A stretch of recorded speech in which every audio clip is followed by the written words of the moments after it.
Yeah, everybody's out at the combine and checking out bodies. I tell you, the thing of the combine that really made me laugh, though, here he comes, man. Mr. Hype, Mr. Everything. The guy the Big Show swears is not going to be a Cardinal walking down the hallway, and the guys are whispering as if it were a golf game, right?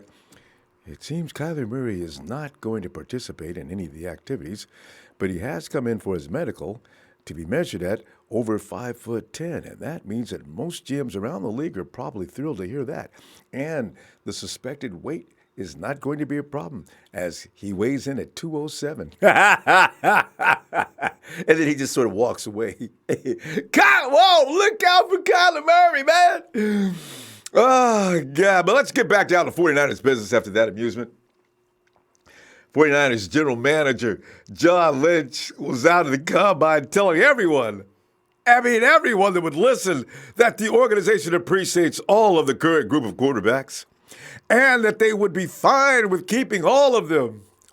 What? He went on to say Garoppolo is healthy, and he also told reporters that he's not going to rule out the possibility of moving one, but also likes the idea of hanging on to all three. As Lynch is quoted saying, I don't think we'd ever close the door at anything but we like the three quarterbacks that we have. It's an extremely important position in this league, and we like each and every one of those guys for what they bring to the table, both in their talent and who they are as people. We're big believers in all of them. This is what I enjoy about this time of year, the games people playing. I mean, John is not keeping three quarterbacks. Why would he tell us that? There's got to be something going on. Is John baiting the NFL hook to get somebody to say, John, listen, you know how much C.J. Beathard means to you, but we'll give you, no, seriously, we know that Nick Mullens is probably going to be an up-and-comer. That kid's like putty right now, and we can mold him into something special. What would you be willing to accept as an offer to pull the Mullens kid right on out of there? And then there they go. And John, there he is. That's exactly what he was shooting for, and he will have got it. Or is he serious? You're going to keep CJ. Well, you know what? They could be just looking to see what CJ looks like this year. Could be. I mean, CJ's got to be all pissed off from last year, even though he never shows it because CJ's about as stoic as you're going to get. He's not going to show any emotions out there. You're never going to see him get pissed. You're never going to see him get overly happy. But inside, there's probably all kind of raging emotions going on. So he's probably working like hell on this offseason, doing a lot of things that the media is not aware of because we're not hearing anything about either Mullens or CJ, but we didn't hear anything about them either last year. So, and maybe because they're not the huge stars yet. Mullens might be, though. He's got the blue check and Twitter and everything. So, according to the NFL media, which cited unidentified sources, the 49ers will not, absolutely zero chance, be in play for the Steelers' wide receiver Antonio Brown sweepstakes, who was requested a trade from Pittsburgh earlier this month. The report noted that the Niners general manager, John Lynch, has not engaged in discussions with the Steelers, even though San Francisco is rumored to be one of Brown's preferred destinations, as we all know. The Steelers already have made it clear that they would rather not send him to an AFC North team or the Patriots. What's up, Phil? What do you think is really going on? Is John pretending like he's not interested so maybe Colbert calls him? Come on, John, you're not fooling me with anything. You guys know you could use AB, and we both know that you're willing to sacrifice a couple of things. And what I'm asking, John, is I'm not going to ask for your first or second round pick. I know you'll hang the phone up on me. But, John, can we discuss a third round pick and maybe a fourth round pick next year? Excuse me? I don't think my phone's not working. You want to call me back? John. I'm all right. John, give me a fifth round pick. We don't have a fifth round pick. Okay. John, how about a sixth round pick this year and a seventh round pick next year? You're pushing it. Listen, I know that you guys want AB out of there as bad as, if he was like the plague You be you want him out of there. I tell you what I'm going to do. I'm going to give you a 6th-round pick this year. If you ask for anything more, I'm hanging up the phone. I bet they can actually play hard guard. People don't realize how bad Antonio Brown has smoked his bridge in Pittsburgh. Colbert will take anything right now, but he's got to play that game. If we're not satisfied with what compensation we hear from, we're not going to trade him. Yes, you are. Yes, you are. You guys haven't been to the playoffs how many years in a row? It has primarily to do with a lot of players that are not happy. Le'Veon Bell's situation was silly. That went on, had lingering effects in your locker room. Now you got Antonio Brown. You let Le'Veon go, didn't you? You had to. And now Antonio Brown. It's one thing after another with you people, right? So you're not fooling anybody. You're going to get what you'll take whatever you can get for Antonio Brown. And then later on you'll say things like, well, we thought it best for the organization to move forward as if we go ahead and part ways with Antonio Brown so we can get back down to the business of football. See, you already seen these scenarios and these scenes play out. It's like a movie. You can already write the ending to the script. I do love this stuff, man. It's so stilling. I mean, let me just look at a couple other things that John was talking about today. Looking for a Leo. Everyone is well aware that the 49ers are looking for a standout edge rusher this season. This draft class offers several viable options, namely Ohio State's Nick Bosa and Kentucky's Josh Allen. Lynch detailed that he was looking for a prospect to fill that role in Robert Saleh's defense. That guy's, as he's going to say, that's a guy that can win one-on-one rushes at a high rate. And you have to have a guy who can close out games, close out halves when you have them. They can be a difference maker. And we all know that, right? So, I'm and the Robbie Gould thing, we already know about that. The 49ers are still going to try to work out a deal with Robbie Gould so they don't have to put that franchise tag on him. We can celebrate twice. If you celebrated over the Robbie Gould franchise tag, if in a few weeks beyond the time that they had to get to as they come up, because Robbie's playing hard ball. The guy knows his worth, man. Good on him.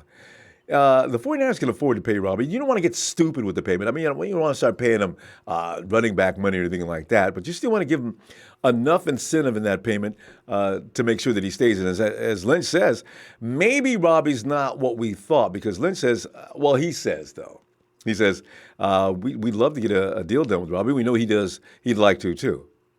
Oh, what's the problem then, John? That's the best kicker in the NFL. He's 36.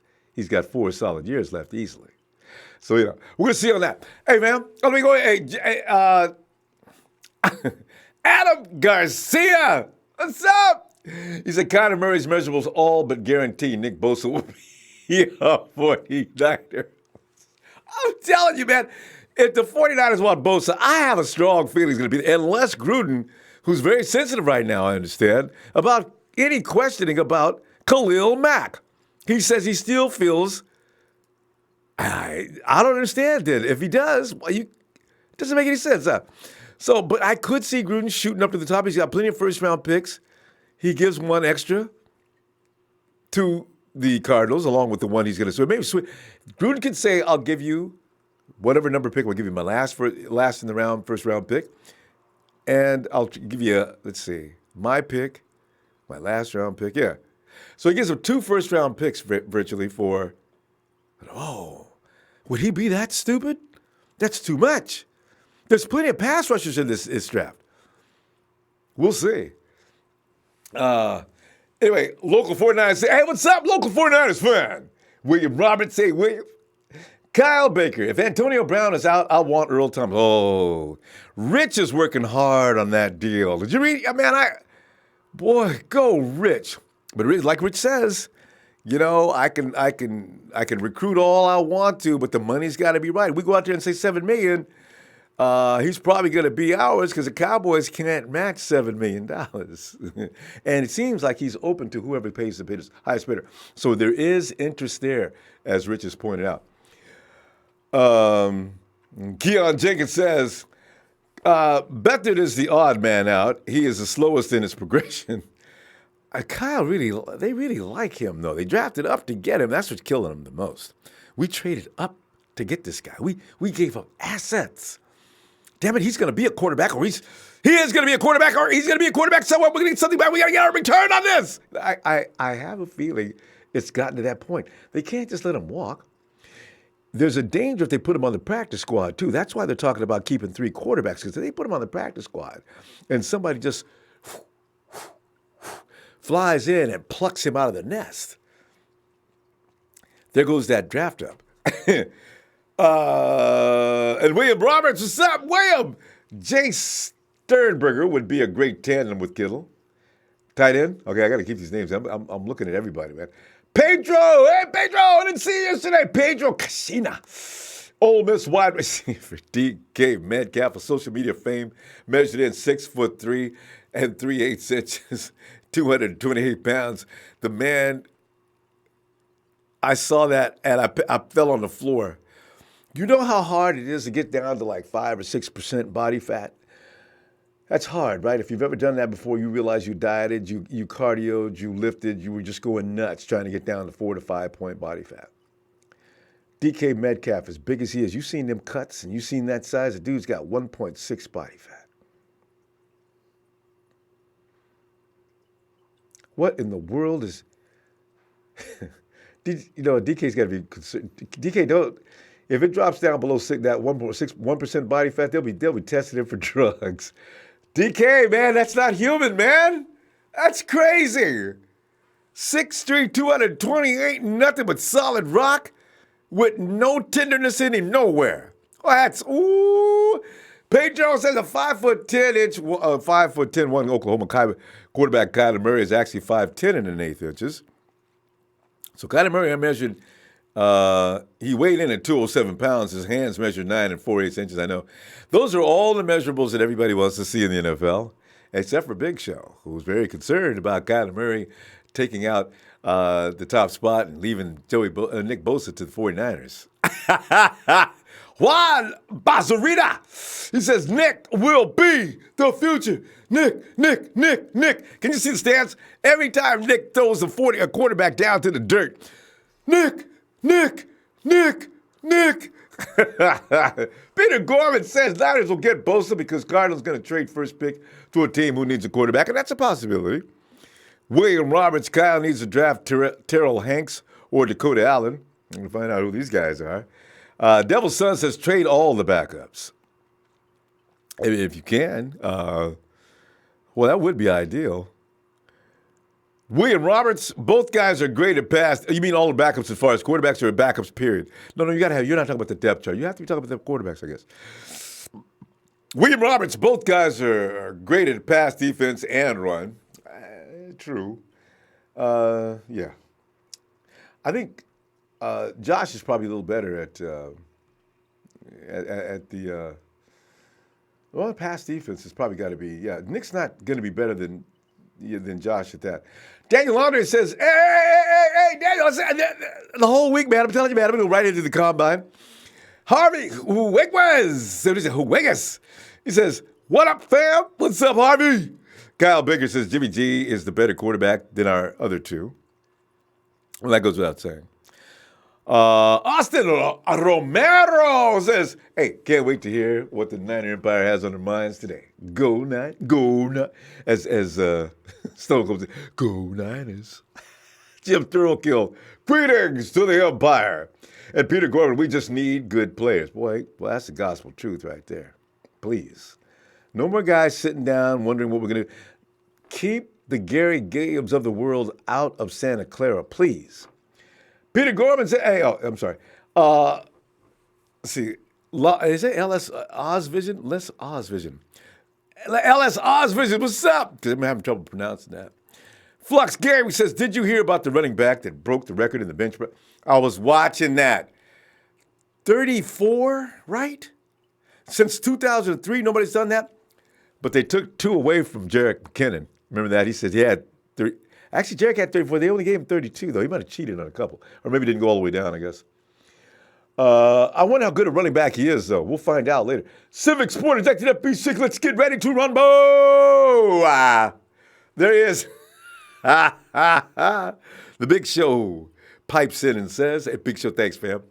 He says, Ronbo, sounds like Allen is our guy. He's a closer, quick, and smart, unlike Bosa, who's all about himself and can't stay healthy. Hashtag Bosa overrated. Actually, I got to tell you, Big Show's been right on a number of occasions. So I argue with him. I do, but I mean, every now and then I get ready to. I have several crow pies ready to eat. See, I didn't know anything about Fred Warner last year when I was complaining because I wanted somebody else. I wanted a linebacker, and of course, Big Show points out and he says, "You don't need a linebacker in the first round. You can get Fred Warner." Do you know that Big Show actually pointed out the round? Didn't he? Did, Big Show was right about it. I could have swore he actually knew that we were going to pick him up in the third round. Nah, no way. He said Fred Warner, but he didn't know which round. But watch him chime in and say, "Yes, I did." Don't do it, Joe. Because I'm telling you right now, I set that up for me to get beat on that. James, would you come on in here, please? Hey, what's up, Ronbo? James, good news for you, James, because I know Hmm. you were not a huge AB fan. And John Lynch is just about promised that ain't happening. And uh, And listen, and we got three I'm gonna say, quarterbacks, and we're not getting rid of any okay, of them, according to John Lynch, who's no, talking no, at the no, side wait, of his mouth. I'm sorry, go ahead. uh, Mr. Ronbo, I didn't mean to cut you off. No, no, it's okay. Hopefully, Go MC ahead. Nine won't step in on this one, but I know you we did an only, MC we on me. only, we only got two and a quarter quarterbacks, okay? Because Yeah, true. one, if they redid a Batman series back in late '60s, they had a character named Mr. Freeze. Okay, and that Mr. Freeze, there is enough. That is that quarterback we have, Mr. Freeze, C.J. Beathard, Mr. Freeze. Yeah. But anyway, I do agree with Big Show. Simply, uh, well put what he said about the Josh Allen situation. Listen, excuse me, we're going to be moving on most likely from Malcolm Smith. I do believe. I do believe that a linebacker like Josh Allen will be a great Sam linebacker that can not only rush off the edge, but is also great in coverage. Now, Nick Bosa is great at rushing off the edge and pressuring quarterbacks. But if you take a look back into the AFC championship, well, the AFC playoffs, where the Chargers were playing the Patriots, every time Joey Bosa came off that edge, Brady would run the ball to the opposite side of the field. He could never get to Brady. And I'm looking at it like this: it would be great to have a Nick Bosa, but to me, I'm just not. I'm not for it because at the end of the day, the way these offenses will spread a defense out with so many fast moving plays and jet sweeps and screens right out the backfield and slot receivers right across the middle, picking up 8, 10 yard clips. We gotta, if we're moving on from Malcolm Smith, please just close your eyes for a minute and you will get teared up and start crying when you play that last quarter of the Giants and the 49ers where Saquon Barkley was making them look like making Malcolm Smith look like he was out there with a wooden leg and a real leg. Okay. I know. Because he just could, and Elijah Lee too. He did it to Elijah Lee too.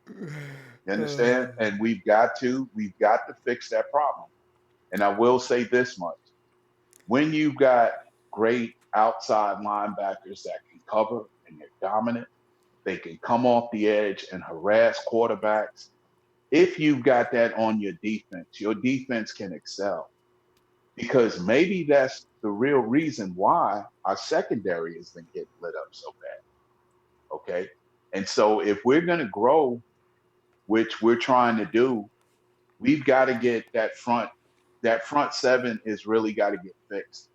I think by keeping Eric Armstead another year is vital to the growth of that defense because he's going into, I think it's his third year, fourth year with the Niners. Yeah, because he played in Chip Kelly's system Fine. He's played over a for him. year.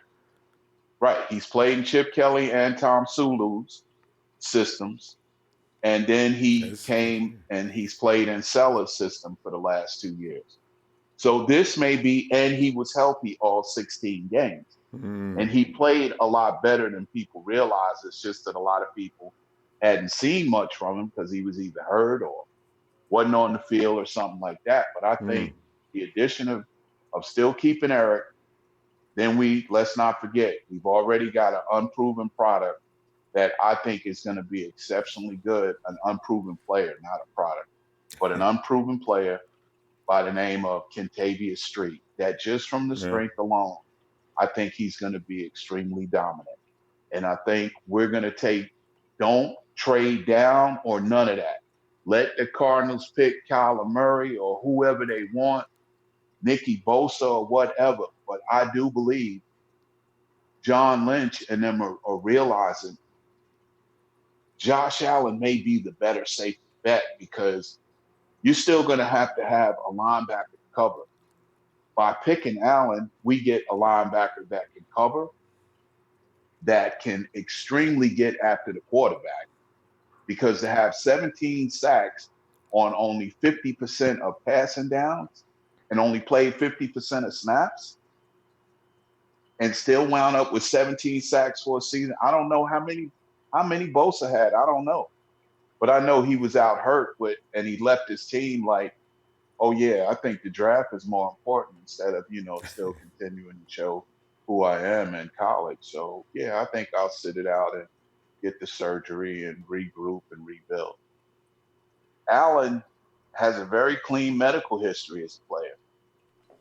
And on top of that, he's a dominant player. Now, you match him up with Fred Warner, and this draft is loaded with so many defensive players that could be possibly Hall of Famers and great ones. We snatch another linebacker somewhere down the line because there's a possibility Elijah Lee may walk. And that'll be a good thing for us. And we definitely going to get rid of Malcolm Smith, I do believe. There's no way I could see them paying him $7 million a year for that. Look here, man. I done had a back surgery, and I could have did a little bit better. A little bit anyway. Okay? At least I But James, I was ask you a question on that though. You know what my fear is about Malcolm Smith? They've had him for 2 years, paid a lot of money, and ain't got nothing out of him. They might say, Malcolm, you know what? You go do something for us. After all that money we paid you, you go do something this year or something bad. You're gonna have to pay us some money back or something. So they might keep him around. Which they have paid him that money for 2 years. It's a safer bet. Like they say, a bird in the hand beats 95 birds sitting in that bush.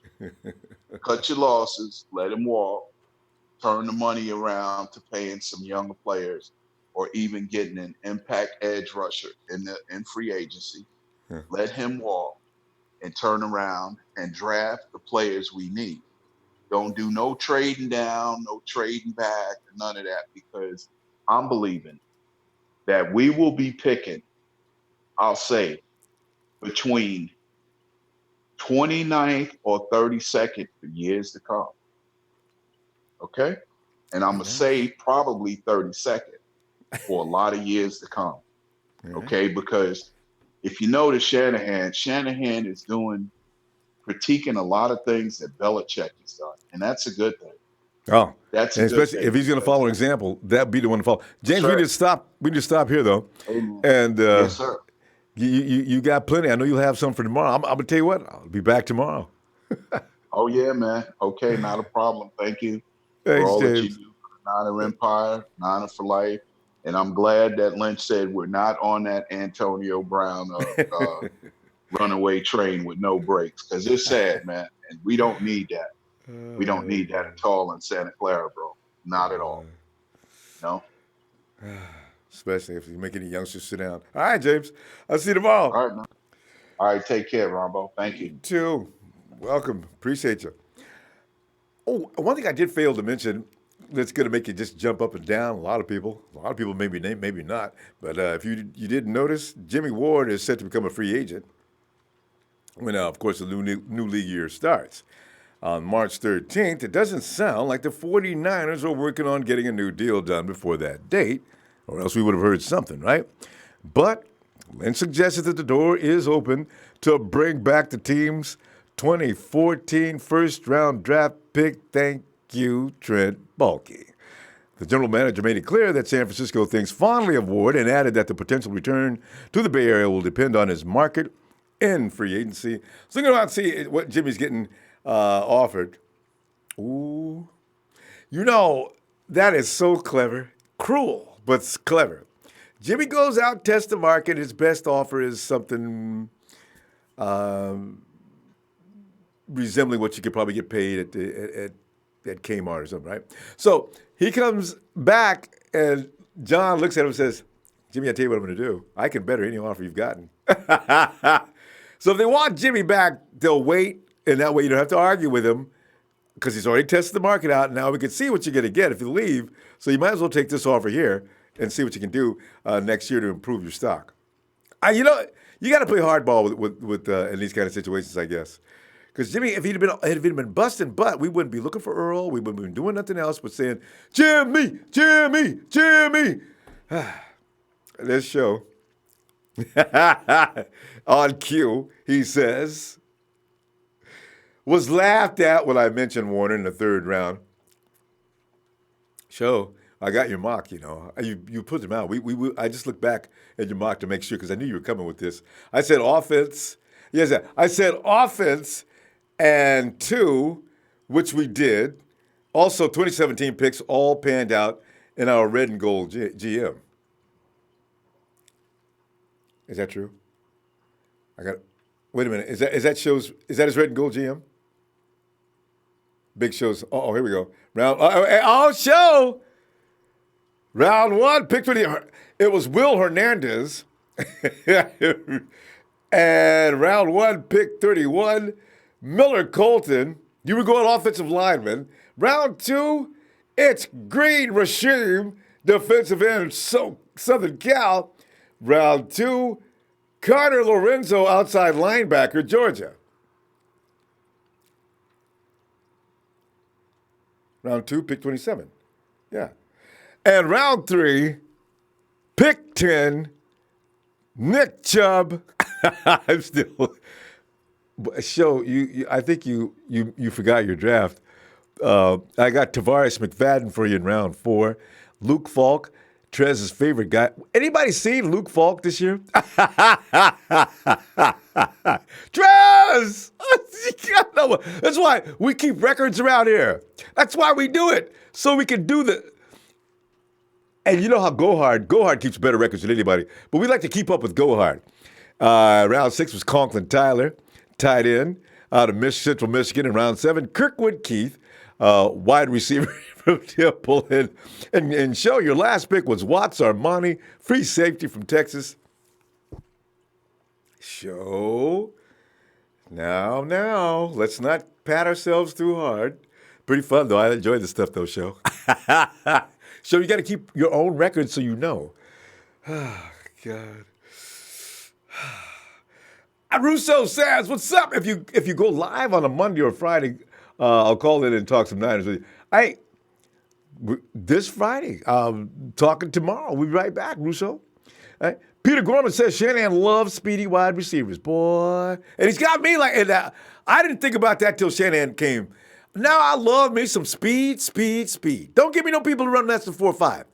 I don't even want my offensive linemen running less than 4.5. You know what's really funny? Now it's going around. The Rashawn, 200 and damn near 300 pounds, is running a 4.7? Are you serious? Cadell Francisco and Fidel. Hey, Fidel, I like that, man. I like the emojis, man. Angel Carrion says, Mr. Mullens will be a starter with time, has a lot of talent. That kid, just wait. Austin Romero says Cowboys just paid Witten $5 million. I don't know if they will have enough to pay. Oh, Austin. Wow. I wasn't even thinking about that. Where'd the Cowboys get $5 million? And can you imagine if they don't pay DeMarcus Lawrence? Oh, y'all gonna pay a dude that retired 2 years ago before you even pay me. Now you know damn well I'm not staying here. And don't even begin to think you can you try to franchise tag me. Do it! Well, we've already franchise tagged you. All right? All right. We go see. And and I think, Witten comes back for $5 million. Well, thanks for pointing that out. I forgot all about that. I'm dog with 7 fam and whole empire. Sup, Harp dog. Sup, my guy. It says hit that like sup, my guy. I see him on Twitter every day, Sup, my guy. Kenny says Mullens has trade value. You can probably get a slice of pizza for Beathard. And Kenny, I need a little more than a slice of pizza, though. You guys, you got to throw in at least a very tall mug of, and I want that chilled mug of my favorite Pilsner. Okay. Hey, Austin, come on in, man.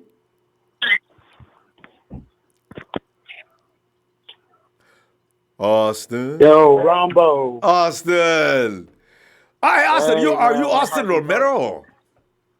Correct, sir. Hey, Austin. Austin, man, you know what? A light went off in my head when I read that. I just realized what the connection is between us and that signing with Jason Witten. Now, the Cowboys do not have endless money, so I don't know what they're doing unless they're not really all that interested in Earl. This is really amazing. Go ahead, fam. What are you thinking? Right. Yeah, so how I came up with that is, I was watching FS1 and all this stuff, trying to see if John Lynch was because I knew he was coming on. All of a sudden I saw breaking news. Jason Witten came out of retirement for $5 million to the Cowboys. That sent off a light in my head, and I'm like, wait, aren't they supposed to pay Thomas?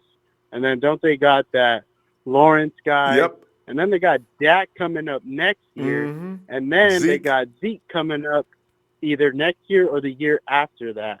So that's a lot of money to dish out. Plus, they got Amari Cooper as well. Oh! How are they going to pay Nobody's even Thomas? talking about Amari. His contract expired. It's time. Correct. Yep. So it's looking good for the Niners. If Sherman just keeps on recruiting, we could get Thomas. That's where I'm going with my heart. Right there. The drama starts to build, and the 49ers sitting around with $69 million, and anybody that thinks they can outbid them for any player right now, other than the Jets, I think the Jets have more money than we do. We're number number 3. Who else has big bucks?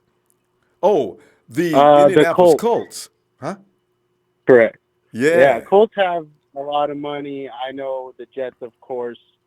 But I mean, if you're a free agent, if I put myself as in an athlete's shoes and I want to go play somewhere, I don't want to play in the cold. I mean, yeah, you got Indianapolis as a dome, but New York, if it comes to playoff time and we got all those home games, even if we're one good team, man, playing in that cold could really, screw you over in the end. Absolutely. Why not come to San Francisco, the Bay Area, and have some nice home games at Levi Stadium?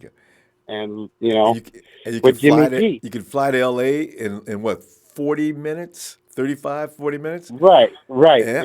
It's a free agent destination, not Indianapolis, not New York, but players like, to solidify their home and, take care of their family, which I understand.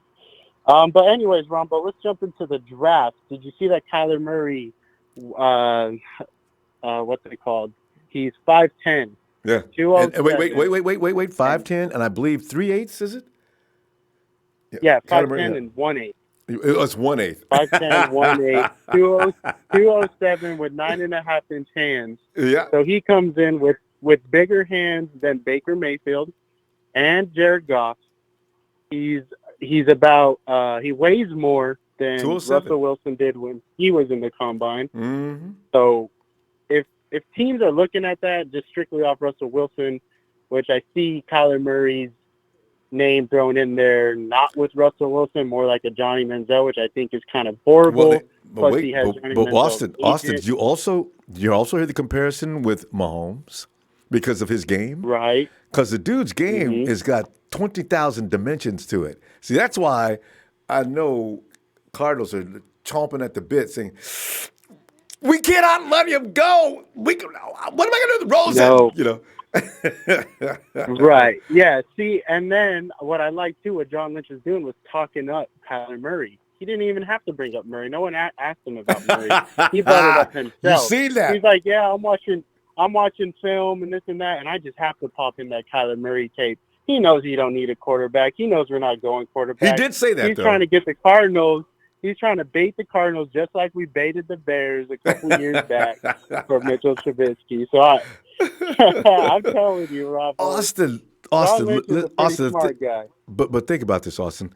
What if, and now this would drive the Cardinals crazy. They don't know right now what's going to happen.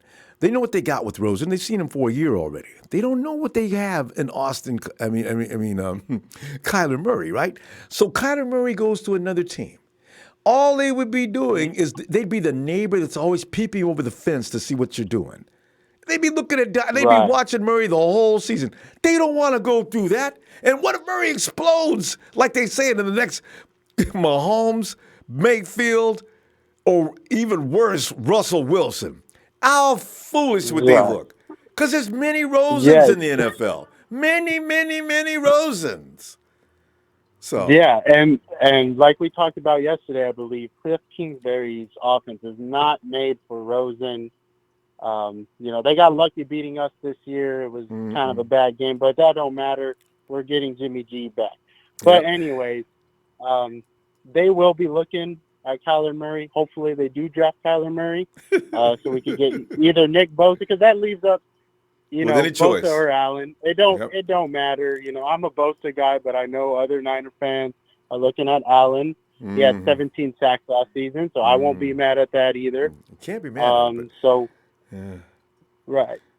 So, and as for AB, good thing for John Lynch and backing out of that.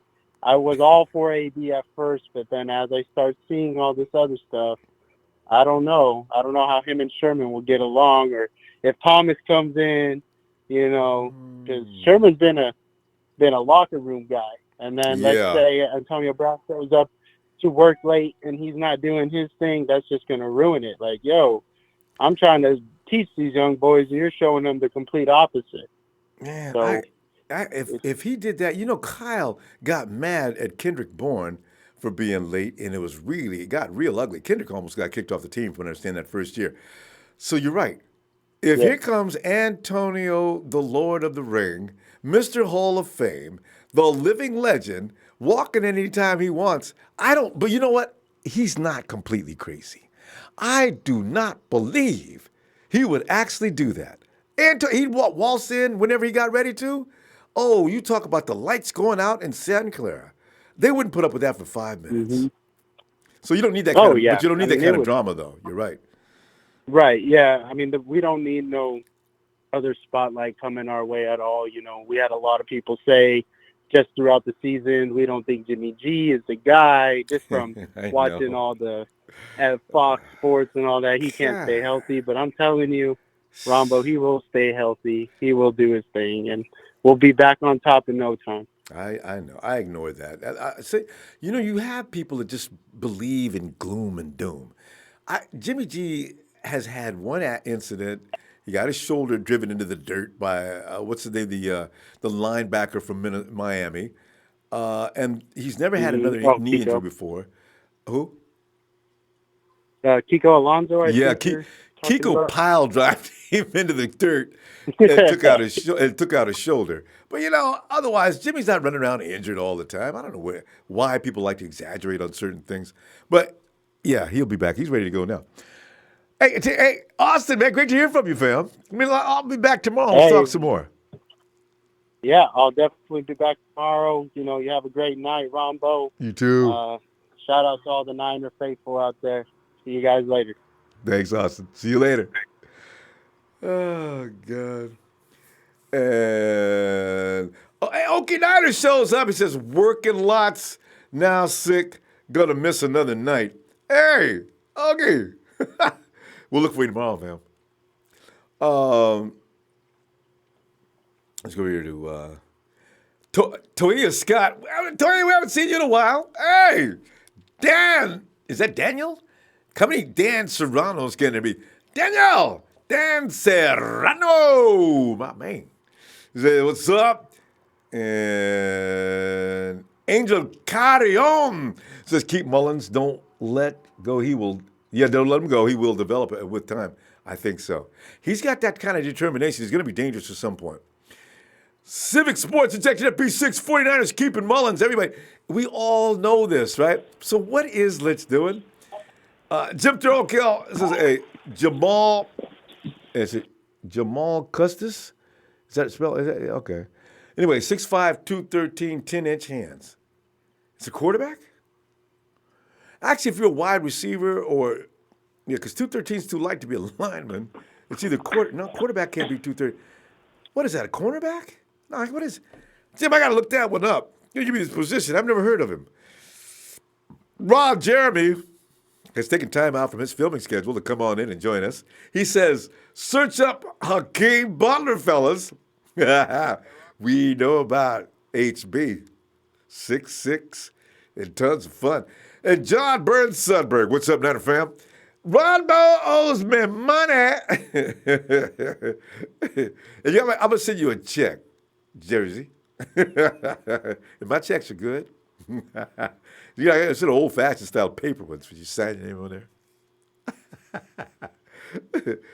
Hey, let's say MJ Miji Cobb 187. What's up? Miguel Santana. Dun, dun, dun, dun, dun, dun, dun, dun, dun, dun, dun, dun, dun, dun, dun, dun. Hey! Oye, ¿cómo va? Every time I see that name Santana, it kind of makes me crazy, you know. Hey, hey, Will! What's up, Will? Ronbo, what's up, man? Hey, telling you, man, just kicking back here and enjoying what's going on. And Will, the fun part is try to piece together all the things you're hearing to make sense. You could be thinking one thought, and then John Lynch comes in and says this.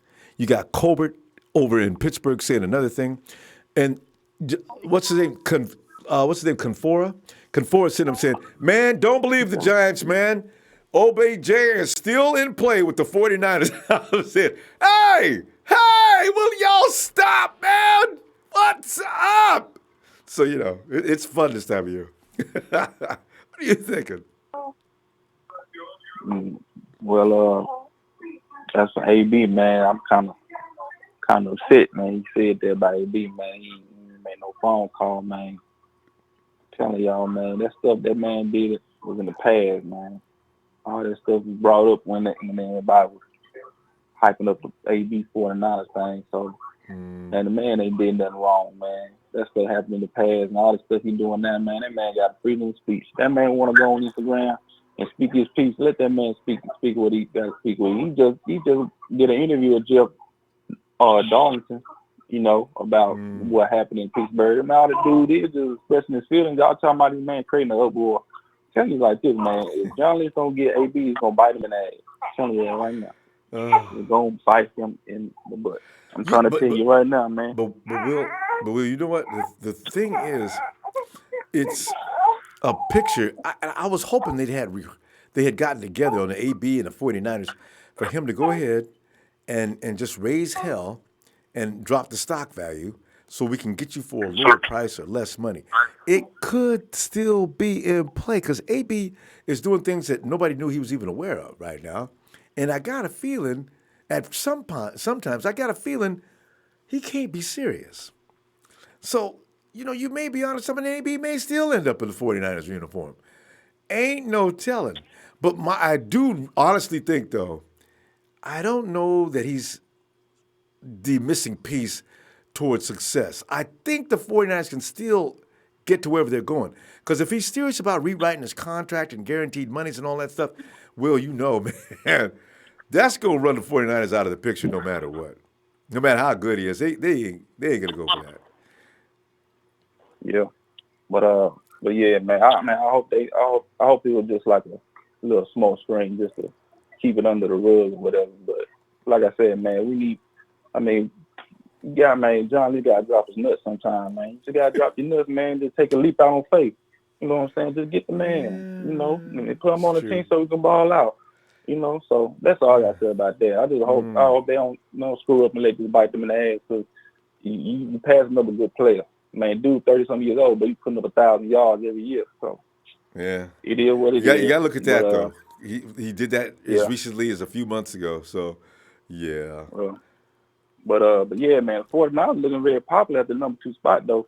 A lot of teams looking at them. A lot of teams might call them for some, for some offers or something to get them, to trade up or whatnot. And with that being involved, Odell might be in the picture too with that. But you never know. Uh, but Mm. yeah, man, I heard about Jason Witten coming back to the Cowboys and they're getting 5 million. I'm telling you right now. I'm telling you right now. Gave him It, $5 million. it, it looked like Earl Thomas gonna be in Santa Clara. Mm-hmm. Um, you know, I tell you this. Earl Thomas probably told Sherman how much he wants, Right? Because but he put that number ain't down nobody in say that article. Where'd that $7 million come from? yeah. So you never know, man. Because I why I seven? don't see. I mean, why did Sherman say seven? You're right. Yeah, that's a good point. Why did he say 7 million? Yeah. Now I'm not. Your guess is good as mine, but I mean I'm pretty sure Earl gave Sherman a number, Yep. And Sherman gonna go back to the headquarters and look, this guy Mm-hmm. wants this. Go ahead and Let make your it people happen. know. Yep. Let your people Yeah, know. because I don't think Dallas gonna do it. Dallas, man, I'm telling you right now, Dallas gonna have to sign everybody. They ain't got to sign everybody this year, but they gonna have to because somebody gets signed this offseason, somebody gonna complain, and they gonna make some noise over there. So Oh, okay. I Well, think they gonna go. I if think they gonna go and sign everybody. they have, listen, if they don't sign DeMarcus, I mean, you look at the people they've lost already, including the fool they just lost the other day. And Irving, they haven't said anything about him yet. Dallas, the defense is going to get rolled on. I mean, beat up. If they don't sign, they had a good combination. I mean, on that frontline defense, there was actually people talking about that defense. If Jerry Jones messes around there, he's getting Witten back. Man, coach is going to be saying, uh, I like Jason as much as the next guy, but we probably should have put him on some kind of a other package, maybe sign him on as a coach or something. I mean, Jerry, coach ain't gonna say nothing, but it's gonna be funny to see what happens next. Jason Garrett and Witten and Jerry Jones, they like a family. They're like father I and know, son and I uncle. So know. you know what I'm saying. You know how they gonna do. They're gonna treat him like a Royalty. son and Yep. lead the Marcus Lawrence now. So the Marcus Lawrence man, wrong my better. You better get on that ass and give him his money because I'm telling you right now, there ain't no time to be no favoritism. So, The but like I 49ers said, man, would Earl go all Thomas, out to sign him. If the Cowboys yeah, screw up there and don't even franchise tag him, yeah, you can believe the 49ers would be on that in a heartbeat. Oh yeah. yeah. Yeah, but I think Earl Thomas gonna be in San Fran. I think the 49ers gonna go. That need to be the first priority. Going out and give a man his money. To give him a blank check. You know what I'm saying? Bring Brandon Graham in for a reasonable price. And I mean I understand everybody like Bosa and what's the other guy named Kentucky Josh Allen. But I'm a polite fan, man. Man, I'm just telling I know. man, polite, He's. polite, polite is being talked about more now than Bosa and Allen. I And in the mean, combine, polite making some, that could increase. Yeah. yeah, man. So, but Eric, like I said last night, Eric Armstead, man, like I said, I understood that they gave him that fifth year option.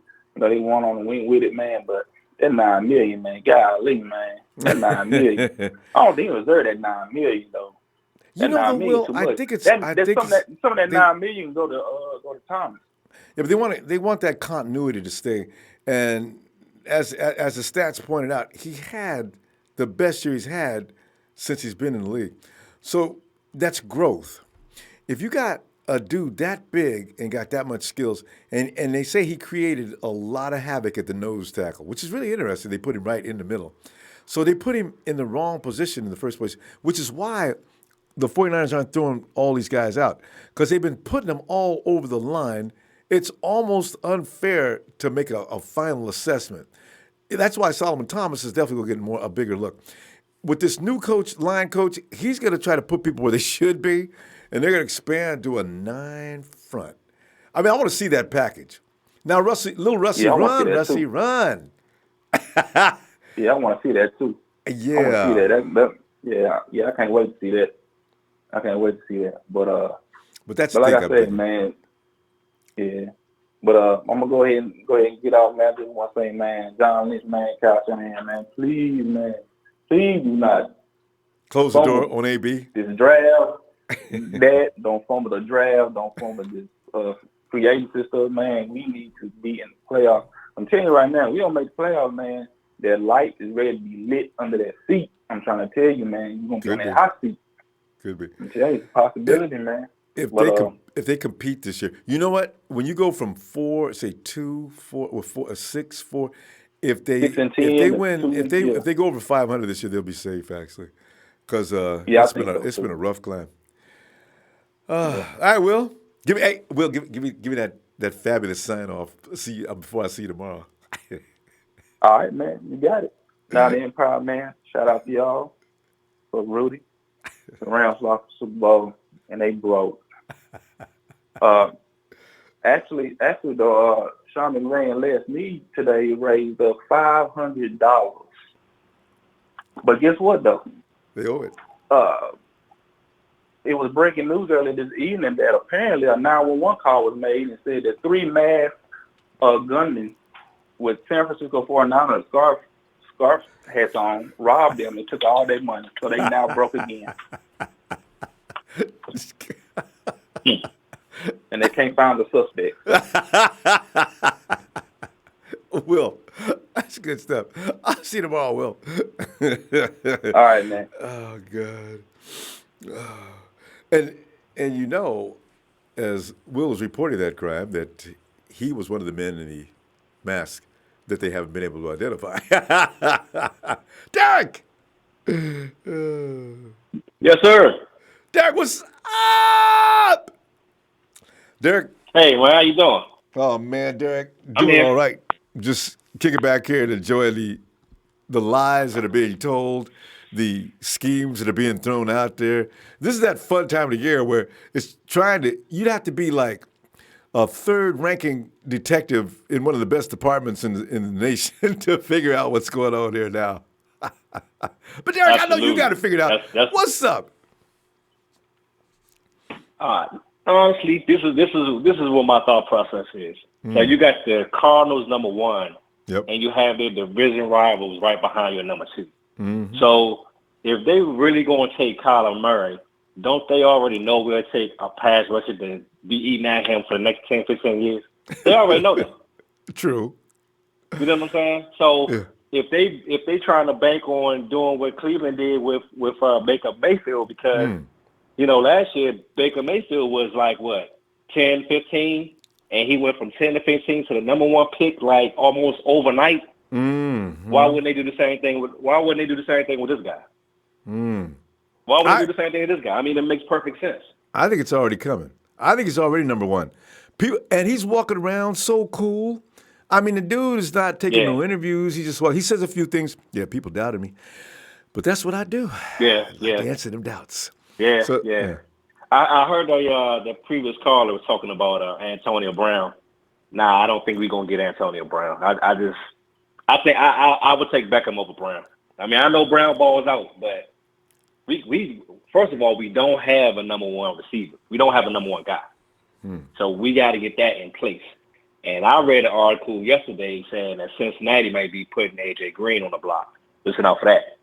Yep, that's been around. That's been out for a while now. Yeah. So I think they're gonna pull a trick out of the hat. I mean, this Jason Witten going back to the Cowboys, like $5 million, really? Come on, dude, you ain't paid in a year. 2. Are you crazy right now? But you know, let the Cowboys fans soak all that up and be happy and cheerful about all that.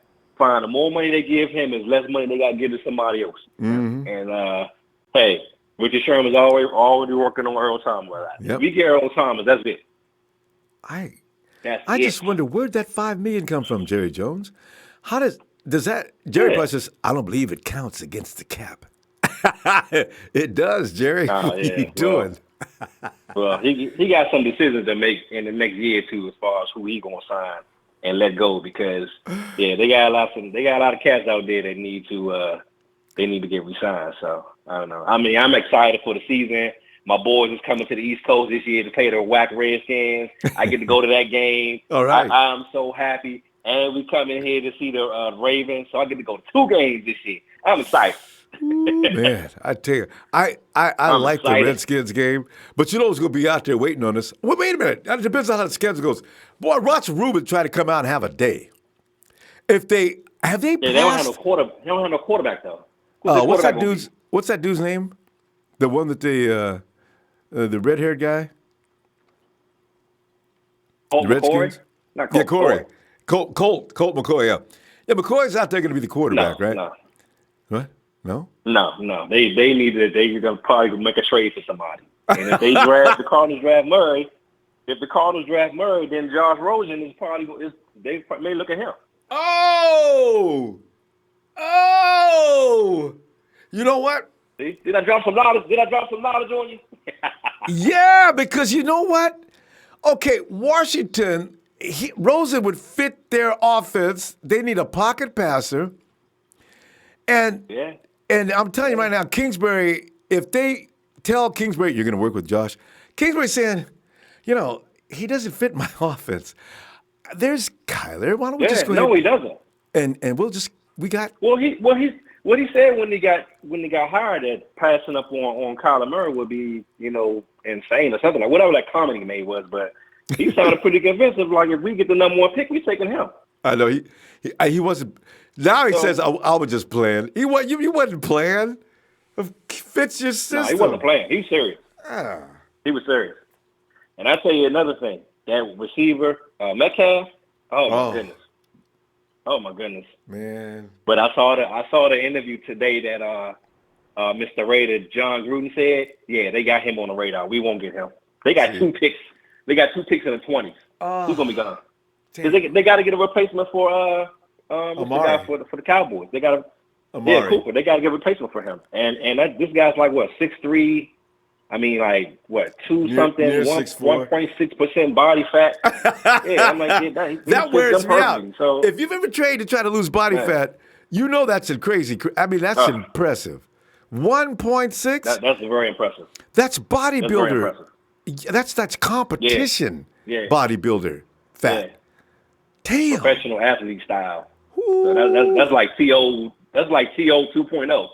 It is.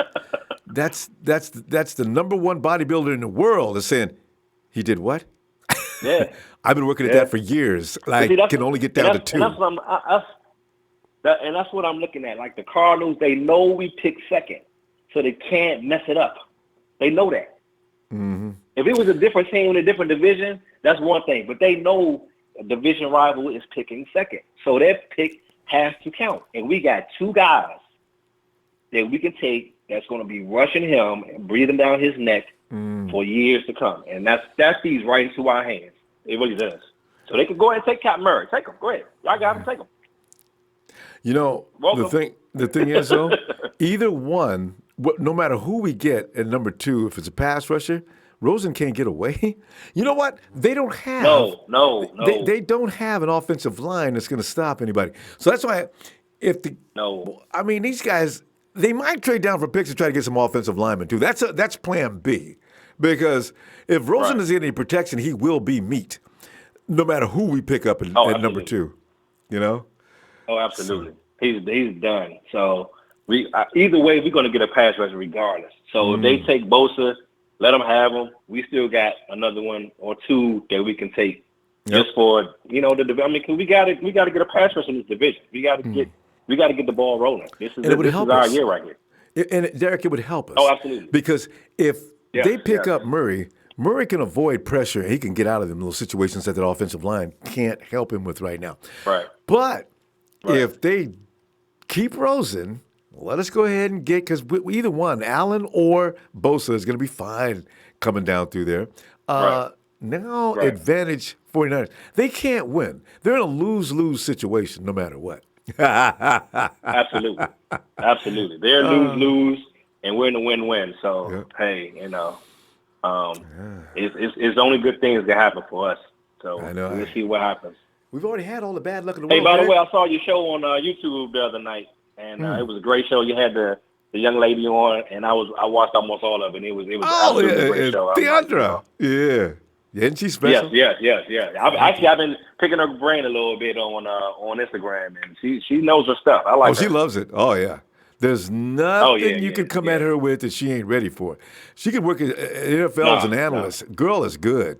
Boy. Oh, absolutely. Yeah. She needs to get hired by the 49ers so she can. I know, right? Not the NFL Network, the 49ers. yeah, 49ers. Yeah, talking about out you. there. All right, Derek. Derek, I'll tell you what, I'll be back tomorrow. I'll be looking for you, huh? Oh, absolutely. I'll be back tomorrow. All right, fam. Have a good night, huh? All right. Thank you. Do the same. Thanks, fam. All righty. Let's go check out It's the Kid 916 tapping in. What it do, Big Ronbo? With love and respect, not empire, not nation. We've had a couple of instances when people came in and actually made that mistake. And it was, oh my God. It's all of a sudden, it's like tears through the flesh and the eardrum. Whoa! No, we're not a nation! Big homie in them says, give me a shout out all the way from Louisville. Big homie in them out in Louisville. Sup? And Miguel Santana. Miguel Santana says, trade CJ Beathard for a water boy. You can do it. Green Lantern, busy, Ronbo. What's up, Green Lantern? Dolomite, sup? And Debbie Ryan says, please, don't trade Nick. He's our best option if Jimmy goes down. You know they ain't doing nothing but playing, Debbie. You better have a backup for Nick came in and did a pretty good job last year. Now, next year he'd do even a better job backing up because he'll know even more. He had some experiences he'll learn from, like when he should have ran out of bounds on that play that we lost that game to. If Nick just ran out of bounds, we had enough. Anyway, he learned some things. Nick's ready to roll. But is that number 2 position? Oh, yeah. Hellcat AK, Niners! And Stephen Cortez says, up? And what's up? Niners! Everybody hit that like, guys. Thanks, Stevens. And can't catch him. Hey, good to see you too, man. And Coach says, surprising stat, the 49ers are the 6th highest spender on defensive linemen as a group in the NFL, according to Over the Cap site. So we have been basically paying a lot for a subpar defensive line and protection. And a lot of people are really upset about that and want us to just stop doing it, Coach. The problem with that is if you don't get that right, and for God's sakes, please get it right this time, we'll continue to get pounded by opposing offenses. It's a real rock and a hard place situation. So if we can finally get our monsters together on the defensive line, we can start working on other things. Damn it. I do not want to see DK in Oakland. Damn it. Brandon McCann says DK Metcalf looks like the Julio type. Solid second round, if not first round. Yeah, the Raiders are already checking him out. Of course, the Raiders can fool around there and get DK too soon and not address some other needs. Although they can say the Raiders say they got 3 first-round picks. So don't even talk to us about what we can't do in the first round. I hate it, man. And now Gruden's got somebody over there that knows what they're talking about and what they're doing. And Mike Mayock. Oh, God. Hey. Uh-oh, it's Jacob, the Packers fan. What do you want, Jacob? God. We'll give you 1 minute. Go ahead. And we're not taking Terrell. Yo. Yeah, we're not taking Tyrod Taylor, but go ahead. Yo. Yeah. I was about to tell you, Big Ronbo, it's your Fam Bam, Niner Empire right here, man. You gonna have to switch my name. Huh? I said, Oh wait, do we? this is Oh, this is somebody. this You is know what? You wait, the wait, empire right here since day one. wait. You came in and okay. Well, go ahead, fam. I'm sorry if I was. Oh I must have the wrong no, Jacob. I had a double take. I was like, this guy talking to me? There was a dude that came out of the same area. Okay, you know what? We need to find out what he looks like. So when you see him, he's in your area apparently. Knock him Green out. light, green light. No, no, I was gonna tell you too. I noticed we had a couple of callers coming in. Then there's a couple of Jacobs now, maybe a few. Yeah.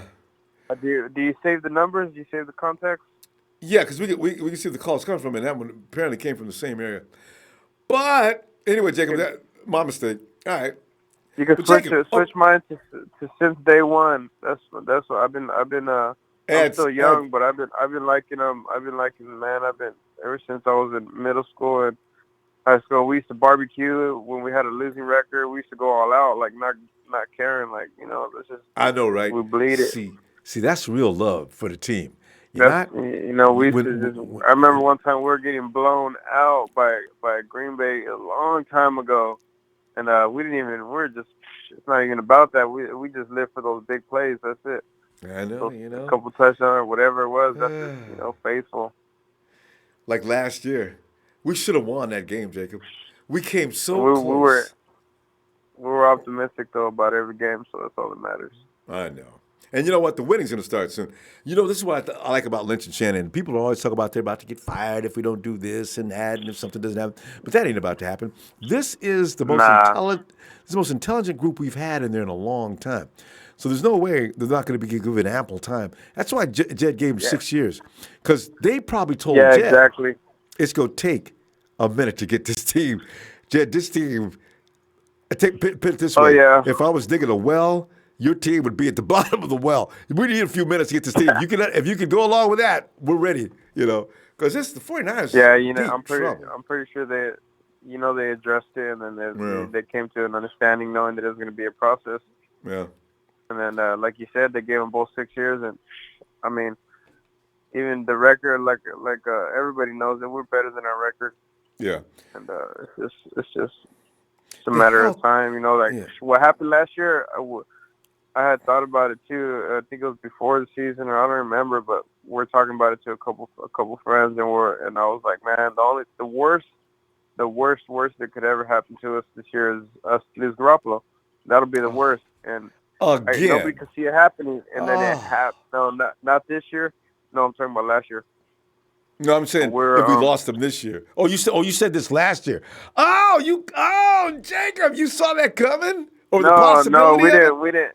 No, we didn't. Now I don't know how to. Maybe it came out wrong, but we were so optimistic about the year that the only way that it could not go good and us not make the playoffs, we're the dark horse for a lot of experts, and the only way what we had said was the only way it would have happened if something dramatic or something crazy would happen, and look what happened. Like the worst. That's the worst that could happen. Right. To any team to lose their number one player, like the number one at and then the running back with the coach wrote the biggest part of his playbook. Come on, yeah, and then man. Foster, and then Foster lost his mind, everything. right? It was a new story every week. Yeah, so that's why I don't look. You look at the situation and the circumstances; they are not excuses. They are reasons. Yeah. Exactly. I just trip out because they have us how we're in the middle of the rankings, not at the bottom and not at the top, but we're steady, and we're not garbage. But look at our record, like other teams that have records like us, they're ranked all like where they're supposed to be. But we got a lot of fight, and we're in every game with third string quarterback, second string. Nothing but kids out there playing. These are kids playing against grown men, 30 years old plus, and the dog that they got, the fight that they got now. I mean, the ceilings are super high, man. Can't wait. I was listening to. I was gonna ask you. Have you ever tuned into Nothing But Niners podcast? Now and then, because I'm usually busy, but yeah. Oh yeah. Well, there's another podcast. It's NBN. Nothing But Niners. They're trying to get it. They're trying to get it popping. They ain't like it. It ain't like right here. But they one thing I did notice, they cut when they talk. They just it's a couple guys. It's always a duet, but they come with a lot of facts. Everything they talk about, they always pulling stuff up, and some stuff I agree with. Man, I almost tuned out the other day when they started talking down on Carradine. They didn't, man. I was like, man, these guys they don't know what they're talking about, because they're like, I don't know, nobody was pulling for him. And then one dude called in and he was like, oh yeah, man, I think he's good. I think he was squatting about 400, 500 pounds, and I was over yelling in the background like, what? He squatted 700. Oh, talk about Man, Street. All right. Well, you know what? Nobody knows anything about Street, so I don't know how anybody can make any assessments on him yet. They're saying that he was overdrafted, that he was drafted way too early, and that we wasted a pick and a bunch of stuff. And I was like, man, like, you guys, you know what? That dude's a monster. If he was healthy, I think a lot of people are concerned with. I think a lot of people are concerned with the fact that he's, it brings back memories, right? Remember, we used to get a lot of guys that had injuries. Some people still have not gotten over that yet, because actually, if you look at the footage of Kentavious Street, one of the reasons why Bradley Chubb had such a good time, they played next to each other. Street creates a lot of violence, and Chubb could just walk around the side and say, y'all go ahead and deal with my boy. I'll go ahead and get your quarterback. Yeah, and that's what he said. He was like, people don't think about it. He's like, do you guys think that Street was good only because his line and all the people around him were good, and it just it made him look good, or what was it? And I'm thinking like, dude, they were so good because of him too, like the impact that he had, and they just you look up his tapes, just. Okay, let me ask you this, Ronbo. If you think that, who would you rather take if he was fully healthy, the injury didn't happen, and he came out top prospect, I'm talking about fully healthy, like straight turn it up. Would you rather have him or Bosa? Because it's not. No, when you say him, when you say him or Bosa, who's him?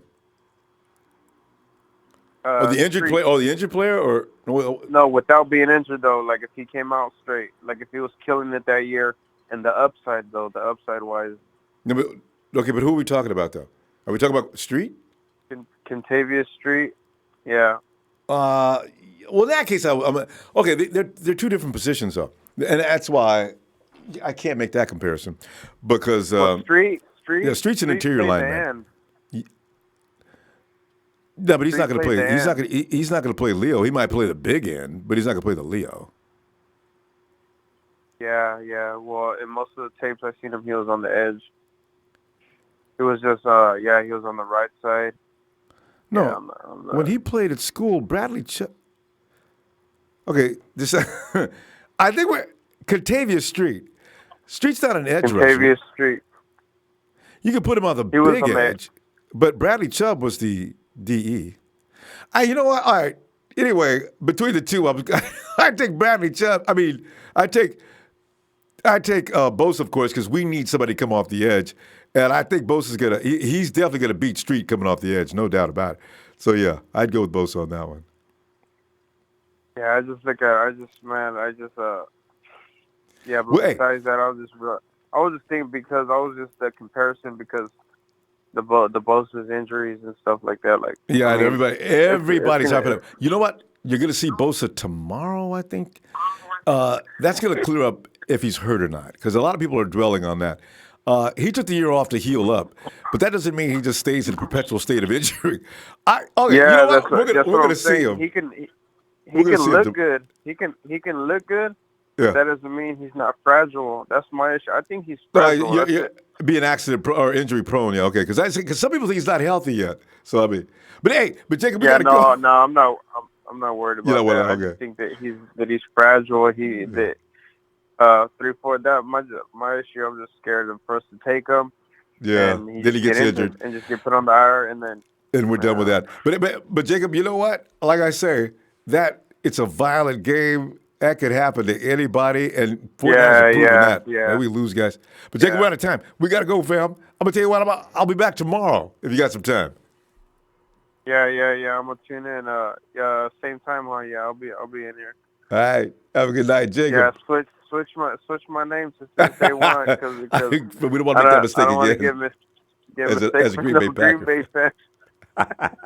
Sorry, Jacob. All right, man. I'll see you later. All right. So, you have a good night. You too. Too funny. All right. Alex Medina. Sup, faithfuls? Ray Jr. says, Ronbo, what's up, fam? And I say, Ray Jr., it's red and gold till dead and cold. Antonio McCoy, what's up? Adrian Gutierrez. I would go after that big wide receiver we needed in Monroe. You know, it's so funny because they're not saying a lot about the wide receivers, but this wide receiver crop is filled with the kind of wide receivers the 49ers are talking about. But there's a lot of guys out there going 6'3". N'Keal Harry over in Arizona, man, he's got to be taken serious. If the Raiders do snatch DK, which I think they're going to, too. You got Harry. There's some other ones. You got Hakeem, of course.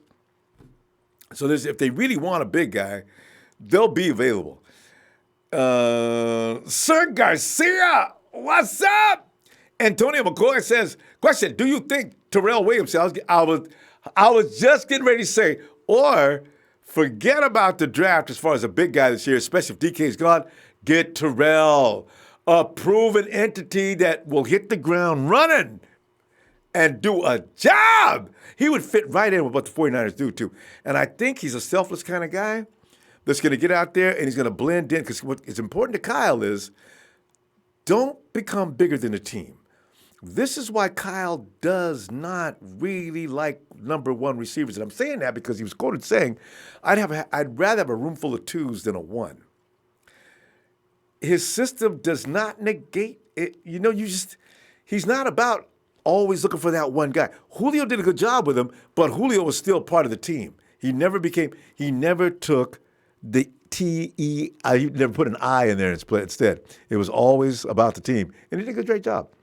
Big homie now, what it do? I don't buy the Bosa Allen hype. I want Trey Flowers. And then Quentin next to my man, Defo. Big homie, you know what I just found out, man? I Trey Flowers apparently may be in Miami's crosshairs. It looks serious. Damn it. Rodney Cars, what's up? Memphis checking in. It's finna get interesting. Rumors and news will be dropping. It's already starting, Rodney. It's already underway. James Wilson. James, too much, man. But thanks, Phil. Hashtag Faithful Niners for life. Rodney Carr. We just did Rodney, right? No, did we?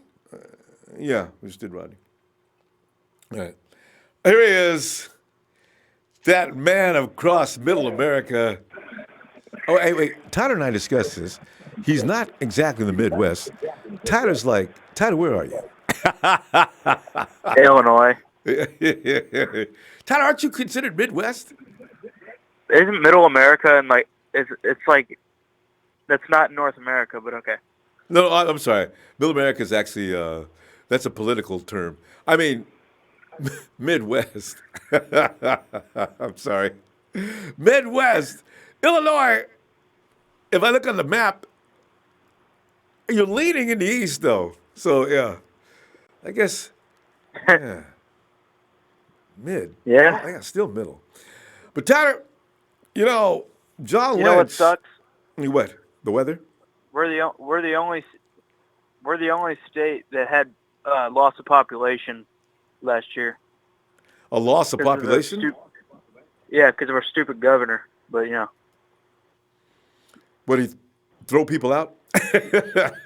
No, our governor's just an idiot. That's going to go too long. We don't need to hear about all of that because it'll take too long. But, Tyler, you got John Lynch that's going out and said some things at the Combine today. One of them is we're going to keep 3 quarterbacks. I saw you chiming in on Twitter on that one. Tyler's convinced that CJ is not going to be. But Tyler, they traded up for CJ. They're never going to get over that. You realize that, don't you? Too bad. You know what? They traded up for Ruben. Where's he? Uh-oh. I forgot about that. Boy. Yep. But Ruben don't threw perform himself to out, though. expectations, you get kicked out the door. Yeah, that's true. But Ruben threw himself out before the 49ers had a chance to. So, yeah. Well, watching CJ play that badly is just as disappointing. It's painful. I don't know. If he doesn't improve this year, it would solidify the fact that he's just not meant to play at this level. He had moments, but it's like you can't hang on to the ball that long. It's like because against Arizona, he was standing there while guys are wide open getting sacked. Oh. You cannot do that. And guys were coming at him so fast. You know, Tyler, your peripheral should have seen. He's seen guys coming at him at 100 miles an hour. CJ, either move out, throw the ball away. You've got options. Don't stand there and wait for that guy to get there to kill you. Especially with him, he's more mobile than the other guys. Yeah, get out of there. He's big enough to actually take a hit on the run more so than the other two. So or step forward in the pocket. Do anything but just stand there. That was my thing. You know, even if you don't want to run, just take a couple of steps forward. Your offensive line can recover now. Don't stand there. And pretty soon, everybody was so impressed with the fact that he could take such a beating. I got tired of that first year. Somebody told me that CJ's not practice squad eligible because of his rookie salary. Uh-oh. So they might have to trade him or release him. Uh-oh. I'm telling you one thing, he's not going to be backing Jimmy up. Nick Mullens has that job. Yeah. Hey, you know what? Tyler, you just pointed out something I wasn't aware of.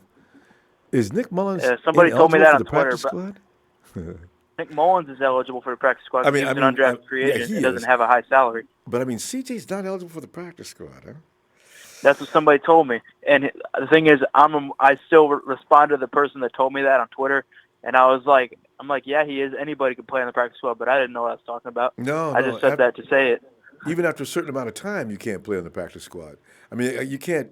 It's like you can't be on a team like 3-4 years and then all of a sudden put you back on the practice squad. Well, no, I don't think that's it. I think it's like based on your salary. Because I think since CJ was, I think mostly undrafted free agents and late round picks play on the practice squad. Yeah, and also time. You like, let's see, who's it? You can't. Let's see who we got on a team that's been on a team for a while. You can't put DeForest Buckner or these guys. Well, of course they get paid too much. Why would you do that anyways? No, I'm saying that he's actually good. No, I'm saying you can't put a certain amount of time also equates into that somehow too. Otherwise, guys, you can stash players on the practice squad. That would be dangerous though, because people could take people off the practice squad. There's a lot of rules, but I got to read up into the practice squad to come up. I'll come up with the full story on the practice squad. Because I just don't take it real Somebody serious. Told me CJ's not eligible. And and the money could be. Yeah, that sounds right, actually. So Nick's going to be the backup, so they're going to be probably moving CJ if they can't put him on the practice squad. So they'll have to look in. They'll probably sign like an undrafted free agent quarterback or something. God. And then John will have made up a story saying, "Well, we like all three of our quarterbacks, and I'm not open to not moving them, but we could keep three guys on our team." And I said, "John, what? You have to have one on the practice squad. You do, but you have to. You need that spot. You're going to put three quarterbacks in. You need that spot for other players that are going to be activated during the game." I don't know if that's what he meant. I think he meant like one of them go on the practice squad, but I don't think CJ's eligible for the practice squad. We're not going to put you. Teams would love for you to put Nick Mullens on the practice squad. They would just eat it. They would love it. Please put him on that practice. He'll be there for 5 minutes. Oh. Yeah. Man. Nick. CJ's not going to be the backup. Nick plays so like if you're trying to get your backup to be somewhat similar to the starter.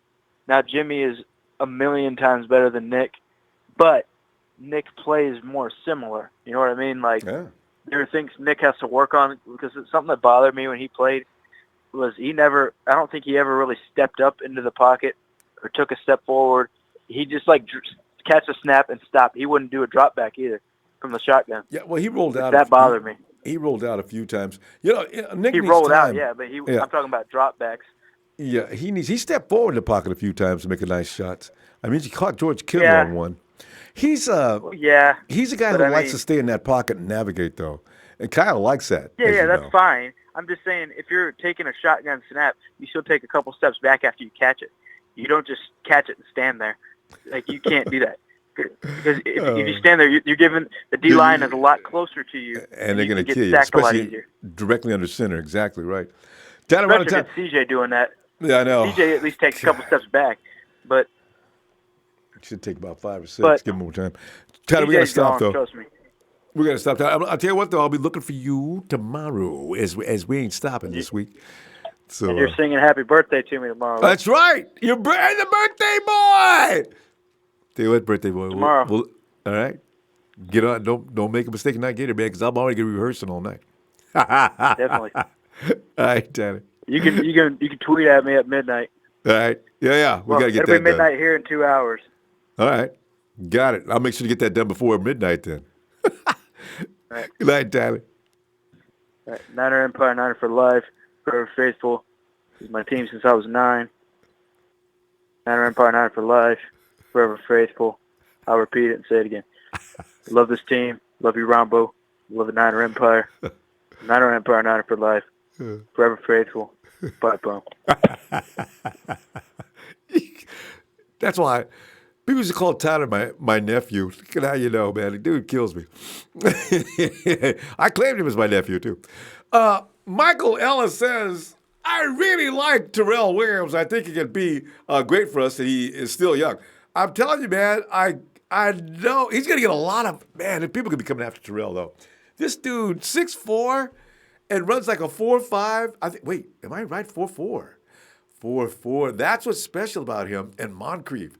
These are two tall guys, plenty of experience in the NFL, so nothing's going to surprise them. Williams has got to be the prize, though. Kenny Lai says, Yo, Ronbo, I told you Justin Houston's going to be available. Is he still? He's an interior lineman, though. So, do we really? But he is an upgrade over interior lineman, so I'm not sure. He's been doing good things for a while, too. See, Kansas City and teams like, they don't have any money. Jerry Jones just pulls money out of his ass and pays. I still don't get that. $5 million to Witten? Where'd you get that money from, Jerry? Oh, you got guys that are burning up. Oh, they're thinking, he ain't paid me yet, but he can pay. Witten can come in and say, I'm coming back. Good. And Booker T says he also traded up for Joe Williams. I know. Booker T, you know what? I'm wondering. I'm trying to find a reason why the 49ers are so. I realize he's Bobby Beathard's grandson. I think that may have something. I'm trying to find a reason why the 49ers can't see CJ just may not be cut out for this league. Unless they know something about him we don't know. Coach says, Jeff Dan Bosa if Cards take Murray, and Jay Allen if they don't. Yeah. And Daniel Goheen says there's something called Shanahan? Said about one coming in here, it's like important. It's more important to find the right guys. Amari and besides, no one's bigger than the team. Yeah, see, that's the point I was trying to put across. You know, Shanahan likes guys that he can come in and if you lose a game or two, you're not going to hear no static, no repercussions. He needs people to continue to believe in him. If you have one dude in there that says, man, this ain't working, man. How many games you going to lose before we start? You can't have guys like that. Mr. Block Eyes 22 says, damn, I would like to have Bosa, but either way, let's pick the right players. Yes. Michael Hank says, no, Allen, need a real starter. If no Bosa, get White at linebacker for the safer pick. Man. Jeff Tan says, Nick Bosa played for Ohio State for about a year and a half, and he went another year playing for the Bosa family, training with his brother when Joey was injured.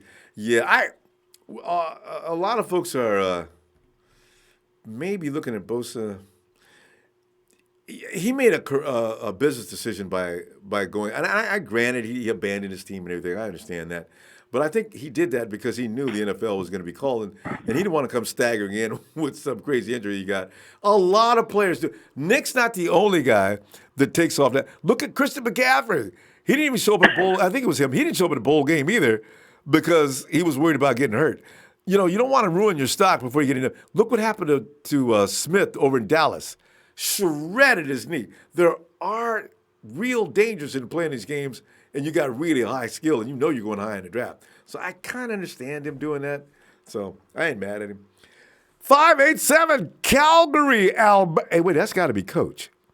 Hey, Coach, is that you? Yes, sir, it is. Come on in, Coach. How you doing? Doing all right, Coach. I'm getting a kick out of it. I love watching John Lynch with that big smile and grin on his face. He keeps telling these whining these tales like he does each and every year. I look forward to this part of the year just to watch him do that. Yeah, he'd be an incredible politician.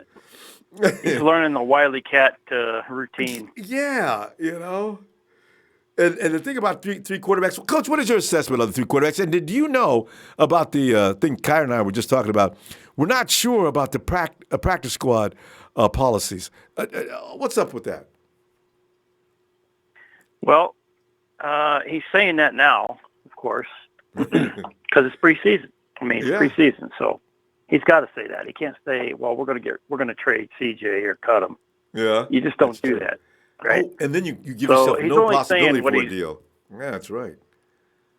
Yeah, he's just saying what, I mean, you can't come out saying stuff before you've even talked to players or just determined who's going to make your roster and who's not. So, it's a new year. CJ might come out and he might just blow it up. You never know. But I don't think that'll happen. I think CJ will make progress, but because you can't help but make progress in Shanahan's scheme. Especially after 3 seasons. But I think right now it's Jimmy number 1 and Mullens number 2, and CJ's bringing up number 3. And it's 3 quarterbacks for now, and they might even bring in a 4th for preseason. But it'll be he'll be a camp guy. Yeah. So I don't put a whole lot of stock into it. I just say, okay, when it's all said and done, I think it's going to be Jimmy G and Mullens sitting there. And that'll be that. Makes sense. Coach, maybe Sniper Dwells has sent in. He says there is no limit to how much a team can pay a player on the practice squad, and practice squad contracts do count against the salary cap. Now, see, this is news to me. I had no idea. I guess there's a certain allocation of funding to the entire practice squad that you divide amongst the players on the practice squad, apparently. Jesus Christ, wow. But go ahead, Coach. Well, contracts are not my forte. No, this is news to me. I had no idea the practice squad contracts, but they have to be, right? They have to be. Yeah, they usually get some kind of a minimum or a basic salary, and usually they're signed ahead of time, so they're on that same salary even when they go on a practice squad. That I know. So, I think That's right. Yeah, I mean, usually they're signed before they're put on the roster in any capacity. So whatever that figure is what they'll be making. That's right. And that factors into the practice squad. Right. Yeah, that factors into when time comes to make a decision on a player, how much you signed them for to begin with, and whether or not you keep them around or you release them and then bring them back. So if you release them, you bring them back at a practice squad salary, probably something a lot less. Yeah. But he's there, and you can pull him up if you need him. Right. And you can't be allocating separate funds to practice squad players in that case, because what if you need him? Well, he's illegal. He's not signed. Yeah, right. So it would have to be that way. That's right. Yeah, they'd be hiding players on practice squads if that were the Yeah. case, and they won't allow that. So Yeah. just common sense, But I wanted to mention also, I told you so about Robbie Gould getting franchise tag, didn't I? Good call, Coach. Yeah. I had to bring that up. They saved themselves. They gave themselves more time to negotiate, just like he said at the press conference. But they also left the door open so that if Chicago says, "Hey, we really want to bring Robbie Gould in here," then they got to trade for him. 2 first-round picks, not 1. Yeah, we get whatever we want. That's what we say. If they want him bad enough, Yeah. I don't think they will, though. I think we want to keep him. Nah, and also Chicago would not pony up 2 first-round picks for a kicker. That's just foolish. So yeah, most teams won't do it. yeah, but Chicago. They don't have 2 first-round picks because they gave them to Raiders. Oh, that's right. There's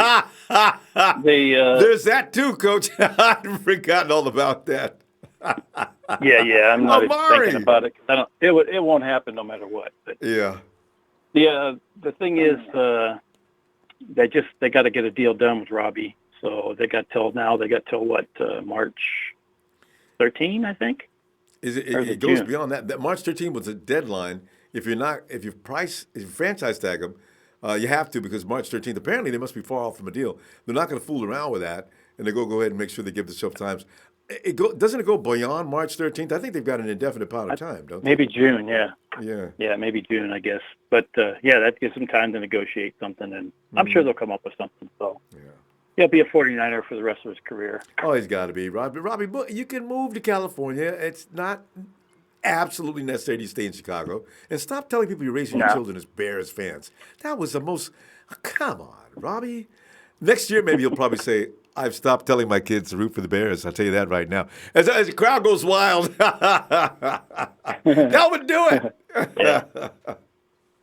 So on the AB front, Antonio Brown, Shanahan's presser at the Combine, he didn't look too sure about his denial that they were not considering Antonio Brown. Whereas Lynch was a little bit more, but he didn't rule it out. So I don't think anything's off the table. I think they'll definitely talk with him or his agent at some point. But, with all the stuff that's been going on social media, the chances of them bringing him in are getting slimmer and slimmer all the time. Yeah. So Coach, have you heard, think about that? There's some people that are thinking that they'll get a draft, during draft night, maybe the time when Brown gets moved. Yeah, that could happen because teams are looking to wheel and deal last hour, that kind of thing, and they'll, a lot of times they do a lot of deals doing that. Mm-hmm. So yeah, I definitely agree that could happen. And then you were talking earlier about Street, right? Yeah, Kadavius. Yeah, D tackle versus D end and all that. I watched his game films from 7 or 8 different games, and I also checked his PFF college grades. Yeah. And the vast majority of his time, he was playing D tackle, but he did play snaps at D end. Oh, okay.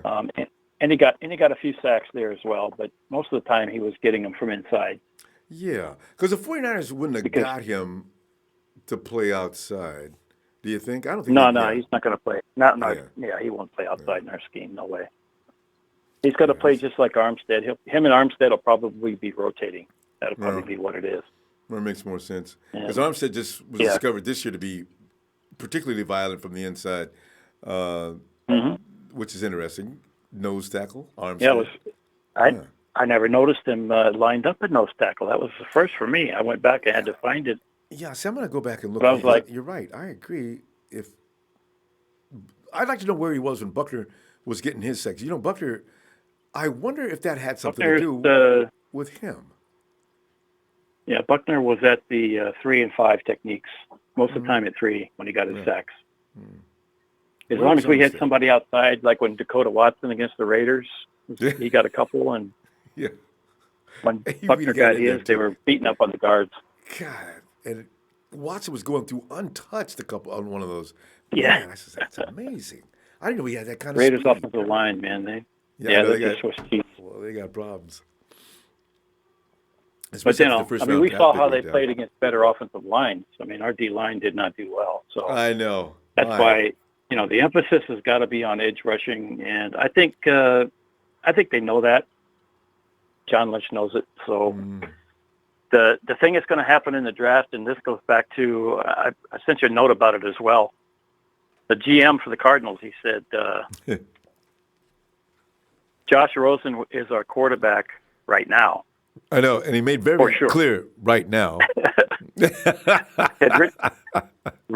Rich Eisen on his show, he asked 3 different guys that he had on as guests, 3 different scout or analysts, and he said, "So where's the inflection here from Kine?" He goes, "Did he say Josh Rosen is our quarterback right now, or did he say Josh Rosen is our quarterback right now. For sure?" It's like, where's the inflection? If the inflection was up, it'd be one thing. If it was down, as it was, now wait a minute. Right. How do you interpret that? Or right now. Because he didn't say anything that's going to get him in trouble. It. Go ahead. Yeah, I interpret it as if Cliff Kingsbury has any say in the draft at all, which I don't know if he does or not. But if he does, they're going to pick Murray. Oh, and think about this for a minute, Coach. You're the owner of the Arizona Cardinals. I just hired this guy to run my team. Yep. If he says to me, I could get this done, but I need my guy, well, I'd be a fool to tell him he couldn't have his guy, wouldn't I? And you can also double down by trading Rosen to a team like the New England Patriots, who have 12 picks in the draft. See? You see what I'm saying? And you get some collateral, It makes all the sense in the world. That's what I'm saying. I can't imagine them not doing that. They would be stupid not to. I can't wait. Coach Rick, we got to go, though. I'll be back tomorrow and see what develops here. More rumors and fun. Oh, yeah. Thanks, Coach. Can't wait. Yeah, I'll get back to you, too, on the notes you sent. All right, have a good night. Yeah. Go Niners, you too. Yeah. Go fam, go Niners. Bye-bye. There you go. See, I'm telling you right now, the logic that our man Show, who I love dearly, is hanging on to, clinging on to. He's like grasping at straws. Now watch me end up being him being right. And I'm sitting there eating pie with a big spoon, I can't believe the Cardinals didn't take. Are you serious? They didn't take Murray? What? Oh my God! What are you gonna do with Rosen in that offensive system? So no, I don't want to go through that. Evan Almighty says my birthday's tomorrow. Also, hey, got 2 birthday guys tomorrow. John Haynes, what's up? And do the Nine Empire. John will say hi. J. Duke Reviews, what's up? John Ross, I know, man. In the days ahead, it's too soon. We got to wait another couple of weeks. Jeff Tan says, and Jersey Joe just said that he just bought a Corvette today. Did he sell all of his jerseys to do this? The answers to these questions and more coming up after these words. Jeff, that's hilarious. Hey, that Corvette better be 49er red too, JJ. Bill Collins says, I think you're right. I think the Cards are going to get to be gone for Kyler Murray. Bill, it just makes too much sense. I got a new coach. I've had Rosen for 1 season. It's no big deal if I let him go. Daniel Garcia, Odell, and AB will not be a Niner. Well, a vet that's a little cheaper at most and in the draft, I think they'll feel Pettis can be special. Oh, I see. That's what I'm saying. I don't want nobody taking snaps away from Pettis. Man, I got a feeling that boy's going to be something special. Chris Schultz, Ronbo, Hollywood Brown, only measured at 5'9", 165. I saw that. Hollywood Brown gets to take 1 Anton Exum hit, and he's done. His career ends on that afternoon. If it's a night game, that's it. You and I both know how hard Exum hits. If he hits that little 165 pounds in Exum fashion, I mean, it'll be like, whoa, time! Get out there. Touch him. See if he's moving. Paul Salvi says, Cowboys, Dak will get $25 million. But there should be some argument about that, too. Is he a franchise quarterback? Zeke, he will get 15. Ooh, right up there. Hey, is that how much Gurley's getting? Because he's going to want Gurley cash, and I think he wants a couple of dollars more. Lawrence, 22 to 25. Woo! Woo! That's how much an edge rusher costs these days, though, isn't it? Cooper, not so sure where they will get his money. Did Amari do enough to justify his staying?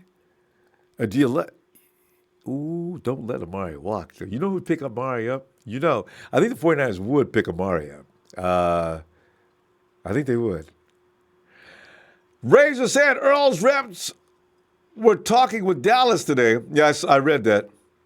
But you know what? At the Combine, everybody's talks. I mean, because Jerry Jones they know Jerry Jones wants to talk to him. But the reps are going to say, Jerry, man, we saw what you just did. Congratulations getting Jason back. But listen, we need our money. If you want Earl, Ray Jr. says we need a lockdown corner. Pedro Flores. What did I miss? Just getting off where we go. Pedro. John Lynch. I'll run it all down in a minute. Hey, Jim Thorokill.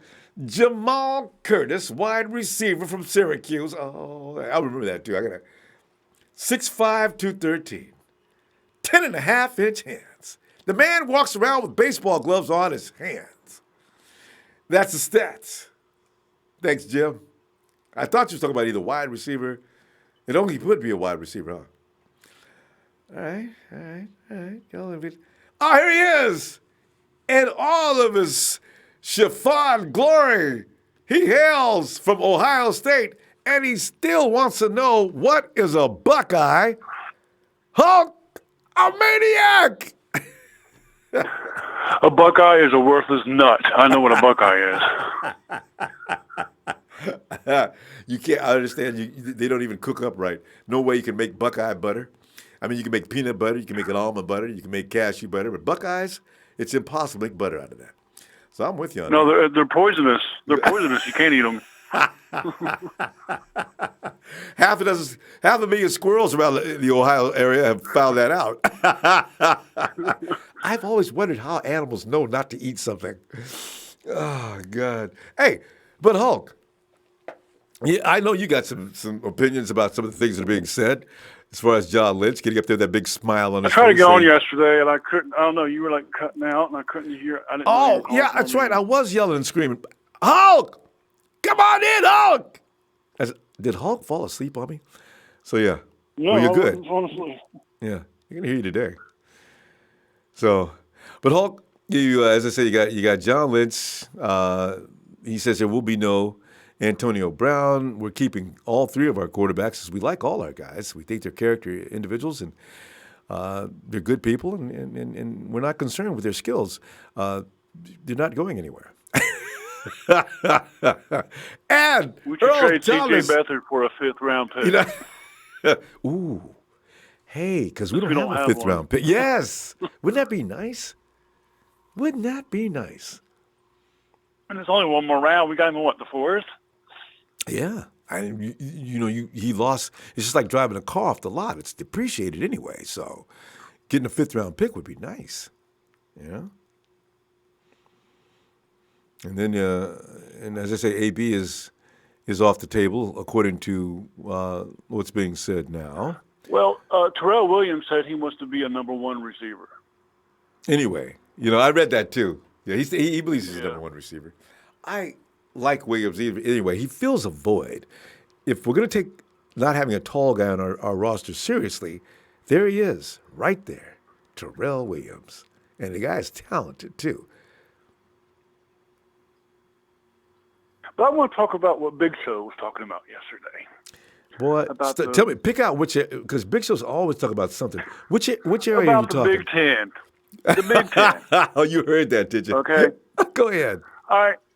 Do you know the Big Ten teams, the 2 teams that came to the Big Ten was Rutgers and Maryland. Oh, wow. Okay. The SEC added Texas, A&M, and Missouri. And Texas wanted to come to SEC, and they got bribed with their own channel. Show, are you writing this down? Oh, I told him. He knows. And there's other teams, Penn State, Michigan. There's other teams that's played Alabama the first game and Georgia the first game. Ohio State, their teams, they're playing community colleges. You know, this thing about, and you know, it's so funny because what are some good players that come from weak conferences? You know, Saquon Barkley, if we're going to go that route, look at Saquon Barkley. The guy came in and was Rookie of the Year. And, you know, he's not in the SEC or any of those places where the defense is just brutal.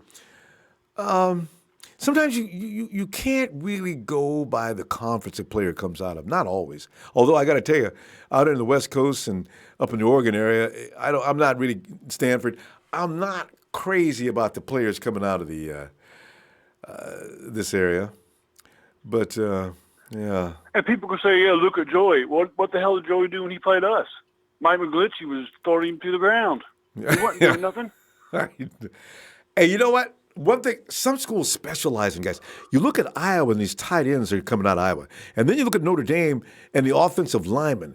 They rarely send an offensive lineman to the pros that doesn't stand out.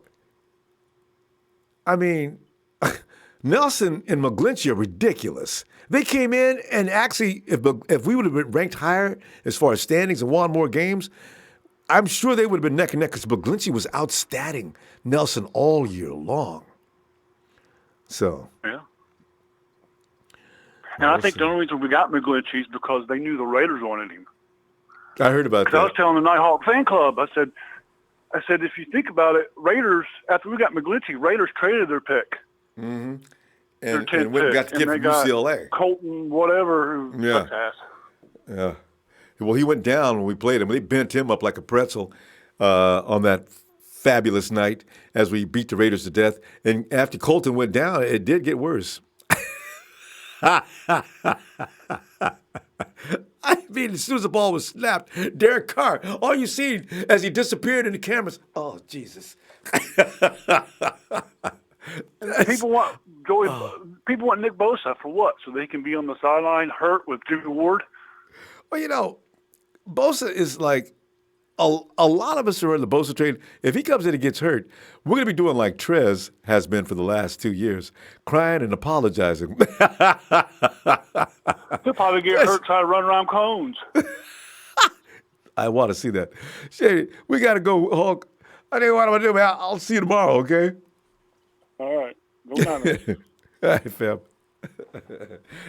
Hulk's always got some fun perspective. Big show! Jay Austin says, you really think they're going to release info in a press conference? Oh, yeah, it's so true, Austin. So true, Jay Austin.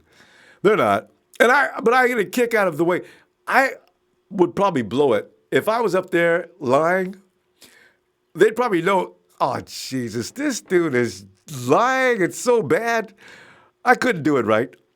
That's why I'm impressed with John Lynch and some of these other guys that get up tall tales, and especially the guy from the Arizona Cardinals GM. He's standing there straight. I mean, that face was straight. No, we're looking into, we're examining all our options. Yeah, well, no, he's our quarterback for now. Now. Booker T, we're not keeping 3 quarterbacks.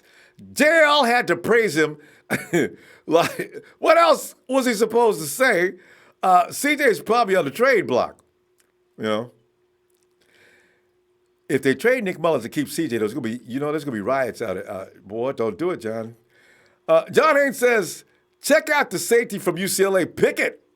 All right, Abe Pickett. All right, guys. Hey, thanks for passing on these players. 'Cause, man, I'm learning a lot about collegiate stars right now.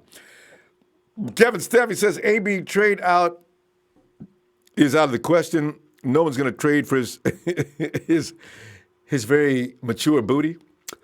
When he insists on guaranteed money, Good riddance, AB. Mr. Big Chest turns into Mr. Empty Wallet. Kevin, you worked on that one. Huh?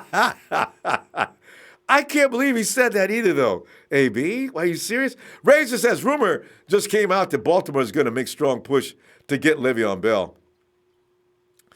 And Le'Veon's going to go in a hurry, too, because he'd do anything to play against the Steelers. Oh, I bet he'd love that. Michael Ellis, in free agency, I only want Earl Thomas. Clinton Dix for safety. And for linebacker, C.J. Mosley or Jay Hicks. If not any of these guys, then I want none. Wouldn't we be lucky if we could actually get one of these premier linebackers out of the draft? And he ain't crazy. You see that film footage today on Greedy? I like Greedy, man. He was hanging out with Adams, alma mater, right? That was fun. That was kind of fun to watch. Hey, Kevin! Ronbo, how you doing? Hey, Kevin, man. We're sitting back here and getting a kick out of the awards, the nominees for the Best Actor Award in some of these GMs. And John and the guy from Arizona are definitely front runners. Yeah. I had to throw the AB thing out there. I've been catching a lot of flack in the chat room, Ronbo, so I just want to offer this last little bit of advice. For all you AB fans, you still have a little bit of hope. Go buy John Madden 19 football. You can pretend to put AB on the 49ers, and all is well, okay? Because the dream is over. Oh, God. You crushed everybody with that one, I know. Because, I really think the team will be people think that we don't get AB, we're gonna lose every game of the year. I think I think it's been overblown. I wrote a whole article on that last night. I said, you know what? Look at the teams that have all these number one people. Look at AB's team, the Pittsburgh Steelers. They got 2 number ones. AB was number 11 on the top receivers of the year.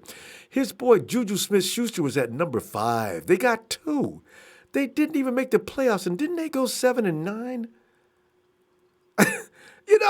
I really think too much is made. It has a lot to do with scheme, your defense, and some other things. You can survive in NFL without that elusive number 1 wide receiver. It's like Shanahan says, give me a room full of 2s and brilliance, and I'll beat any team out there. See, Julio Jones, the best in the league, 1,600 plus yards. The Falcons didn't make the playoffs either. It's not the missing link. And when's the last time a Super Bowl got won that Tom Brady wasn't involved in even, that they didn't win without a superstar, a wide receiver? It just doesn't work that way. They look good coming down to the regular season. Okay, yay moments, and it's good to have them, but it is not essential to go out and bust ass and spend all the money you got to get a number 1 wide receiver. If you draft him, okay, but don't go out there overpaying for a number 1 receiver. That's frightening and kind of foolish. I'm just saying, but that's just me. But I'm sorry, Kevin. Just go ahead. Yeah. Oh no. There's, and I'm just glad it's dying down, Ronbo. There's so much more exciting stuff to talk about. This is the best time of year when the combine gets kicking up and all the rumors start flying around of all these people. But Terrell Williams, I really think would be a great addition for us. I wouldn't mind us going after him. I don't think he's going to cost a ton. Yeah, he won't. Because there's too much competition. And I think he's still got that fire in him to be the best, to want to be the best. And he's got the size and speed that we need. I know, at 6'4", and you know what? He's going to appeal to Kyle because of his speed. And he's a good player. You watch film on him, he can play. I think he's going to consider, he'll probably, what would you pay him? Oh, wow. That's tough. I don't know. I'm not really good at contracts. That's not my thing. But, I'd start him. I think I'd start him at 10 plus something. But I'd give him an incentive package. He's already proven he can play in this league. He's still young. Yeah, he came on pretty strong last year. He had a pretty good year. Yeah, that's why you're not going to go any less than double digit. I'd see what he'd say, or his agent would say 10. And then if we got to go up, I would. But he's not bad at all. In fact, he'd fit in with what Kyle likes to do. Perfect. And really, outside of offensive line, Ronbo, that's really all we need to do on the offense. We just need to get that defense defense rolling. Hopefully in free agency, my fear is, I've wanted Trey Flowers from the get-go, but I'm starting to, with all the other major edge defenders, they're all looking like they're going to get franchised. So I know. my problem is Trey Flowers is going to be like the number one edge rusher. And, of course, when that happens, some team's going to come out of the blue and offer him, millions, 20-some million a year. Yeah. And we're not going to be able to afford that. So I'm afraid we're going to lose him. That's why I brought up Robert Quinn yesterday. I think he's somebody that we could definitely get that's affordable. He's not going to be the answer to our problems, but with us drafting an edge with the second pick, he would be the perfect person to help mentor that edge rusher and also play on the other side at times. Mm-hmm. And Robert's not so old yet that he's going to be declining that much. So, and you like you were saying yesterday, if you put him back in a 4-3, it's another story. They put him over in 3-4. So Miami is now romancing Trey Flowers. I don't know what they're willing to pay, but yeah, you're right. Trey's on his way to Miami, and as what's his name leaves, so. Yeah, they let go of Quinn and Branch. That's both of their defensive ends. So whoa, they have no end right now. Yeah. Wow. So both of them are gone. So yeah, I wouldn't be surprised to see them make a big push at Trey, especially playing in the same division as the Patriots. Well, Miami can wait until sign Randy Gregory. Say, Randy, when you get back next year or whenever they let you back in the league, we'll be waiting. yeah. Maybe when most of the Cowboys get out of jail by the time it's all said and done. But anyway, it's really, you got to be careful with free agents, though, because how many times you see free agents didn't work out and guys paid them the farm? I understand the 49ers in thinking, you know what, we need a solid free agent, but you don't want to go the route where you depend on them fully and pay them like the entire cap. So, it worked for the Rams to a small degree last year, but now they got those guys bailing on them. And I don't really want to go through that. And we're sitting there wondering what they're going to do now. So. Yeah. Did you notice the measurements on Riley Ridley today in the combine? He had 10 1/4 inch hands, a wide receiver from Georgia. Man, that's up there with Deshaun. What's his name over in Houston? Hopkins. Hopkins. That's like Hopkins' hands. Man. Yeah, he's the guy's 6'1", 200 pounds, so he's not a real big receiver, but I'm going to be interested to see what type of time he puts on the 40, but supposedly he's really crisp routes, and that's how he gains his separation, so that's another big plus for something that Shanahan would look at. And Shanahan likes that. Give him, if you can separate, Shanahan's watching you. Yeah. And his brother plays for Atlanta. I mean, Calvin Ridley's, already shown that he's going to be a great, so yeah. Be interesting to see. Yeah, we'll see soon because that's the because in fact somebody else some writer wrote up that directed Ridley toward the 49ers could be interested. We'll see. You think he's going to last more in the first round though? He could, Ronbo, depending on his speed. I don't know how they say that he's not the fastest receiver, that his separation comes from his route running. So you know how people get so enamored with that 40 time, it could drop him down to right where we are in the second round, Good point. Because you know who the classic example of that is? It's actually Kendrick Bourne. Kendrick Bourne runs razor-sharp routes, but he doesn't have any getaway speed. If you've noticed, when Kendrick makes those catches, he rarely makes it from midfield to the end zone. Ridley could be the same kind of player, I guess. So that might be the thing. Yeah, we'll see. Yeah, we'll see how it goes. Hey, Kevin, good stuff, man. I tell you what, I'll look for you tomorrow, huh? All right, Ronbo. Have a good one. Man. You have a good night. Right. And Coach says, yeah, I love Akeem Butler, but he's going in the third or fourth round, which I do not get it. I keep watching this film to see why would he go so late. Definitely a possible pick for us there, but moving up fast. Yeah, he's going to move up in this. He's going to move up in this. Between now and next week, I'll bet. Empire Strikes Back, 49ers. I like Goodwin. I like to see him break 1,000 yards receiving, but with him having trouble staying healthy.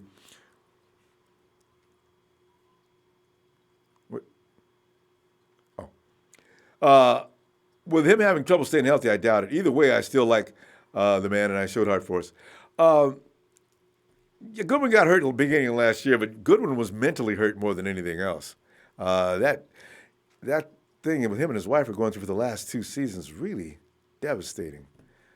So, at least, you know what's so funny about Marquise? He didn't have a lot of hamstrings. I thought his thing was going to be hamstrings. That blast to his thigh in the Minnesota game took him out for like 3 weeks. Greg Mayfield says, "What's up? It's time. This team was about to do something great." Hopefully. Poppy Pablo X. Hey, Poppy, I see somebody in here without the X's just they're using your name. I meant to tell you about that. Speed pass rusher. Josh Allen, inside linebacker. O-lineman, tall wide receiver, tight end to go with Kittle and DB. Could be. That's how many picks is that? Because we only got 6. Daniel Garcia says, of course, as fans, we like to hope and believe our Red Gold Niners get back to winning with the pieces, cap space, and draft picks.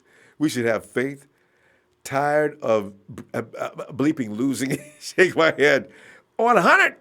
9 Empire 831. It's true. A lot of us are screaming out of frustration. We're saying things that some things aren't even possible, but you got the right to fantasize, though. We all do. What up, not a fam? Hashtag from San Francisco. Hashtag 49 Empire over any nation. Yes. And Bobby Pablo put some emoticon and he's confused about the XXS is missing. Robert Gibby, I just can't wrap my mind around spending a lot of capital on getting a big receiver to just help in the red zone. Oh, Robert, I'm feeling you on that. Why not get a tight end? Yes! I've always said, why not get a tight end who excels in the red zone just to play that role? That's what I'm talking about. You give me a Rob Gronkowski. I got it. I got a Rob Gronkowski type of guy out there. I'm taking him. That's what you do in the red zone. Give me a big monster in the end zone that can knock somebody on their butt if they try to stop him. That's what I'm talking about. Oh, my God. Well, it's a big show. It's a big show on tonight. Show, we've been waiting for you. Yes, sir. We've baked a cake. Oh, your I know. favorite flavor, a German chocolate. Go ahead. Okay, I would like to address John Lynch's comments that he made about Antonio Brown today. Okay. He said that the team hasn't spoken to the Steelers yet, and that's because it is illegal to speak with teams about players that are currently under contract because the new league year doesn't begin until the 13th. And that's when it's legal for teams to even go ahead and make phone calls and propose trade offers and stuff like that to make deals happen. You know what I mean? So it's not, the door isn't shut all the way, and he didn't shut down the idea of him coming to our team. And he also addressed the situation of George Kittle about tweeting Antonio Brown on Twitter, and he said this is the age that we're living in, and this is something that can't be avoided. You know what I mean? So to say that the Antonio Brown situation is completely shut off, it's bullshit. Like, that's, you legally can't talk to teams right now. It would be tampering, and your teams would suffer a lot of setbacks draft picks and fines. Even attempted. But show, then why don't you just say, I'm not at liberty to speak about that, any dealings going on with the Pittsburgh Steelers? I'm sorry. Can I get the next question, please? Because that's not how the question was asked to him. It was asked to him, have you spoken to the Steelers? And that's pretty much what he said. No, we haven't spoken to the Steelers at all. I can't comment on that because it's illegal to even have those conversations. There's show, you can reword that in a way where it either is completely out or not. I mean, we went after Odell Beckham. We tried to go after Odell Beckham Jr. in the trade. Still, the same year the Patriots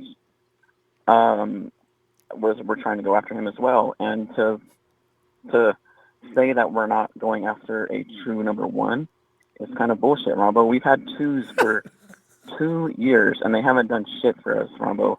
They belong in the average as fuck league, the AAF.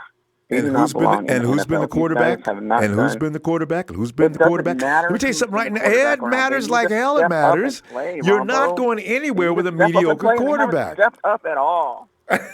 We haven't had any receivers get open at all, Ronbo. I've seen None. him open all day. None. I seen Dante Pettis No standing open receivers were not open at Dante was all standing during open the so season at badly, all. the camera shot in and like isolated him.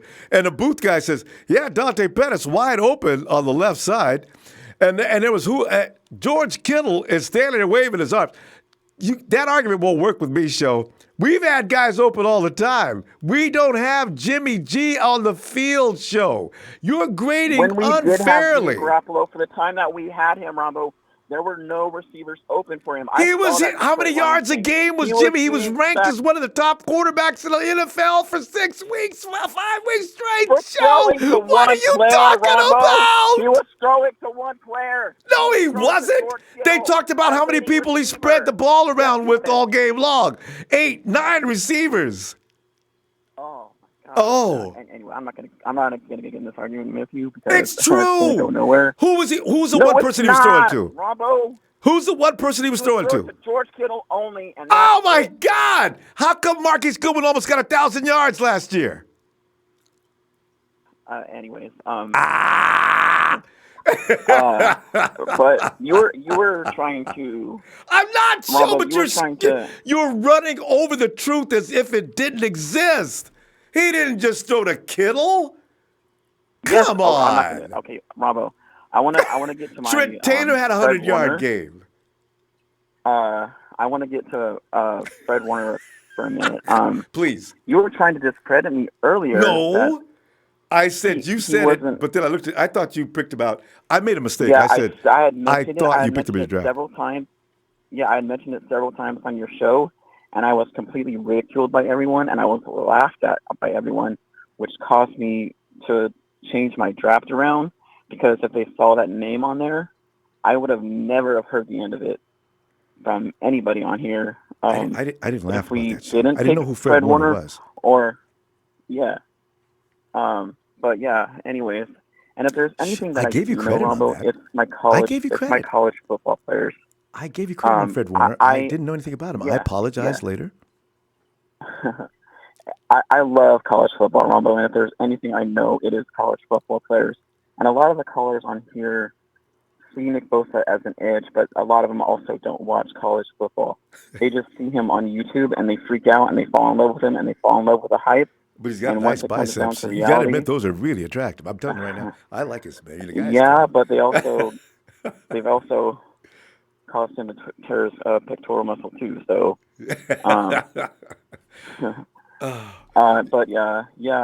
just do not fall for the hype on Nick Bosa, please, because he's an edge, do diligence on him. He is not what he's all hyped up to be. He has 1 year of experience under his belt. Yeah. And Josh Allen is our guy, Ronbo. I'm not going to be mad if we get him. I mean, I'm just saying.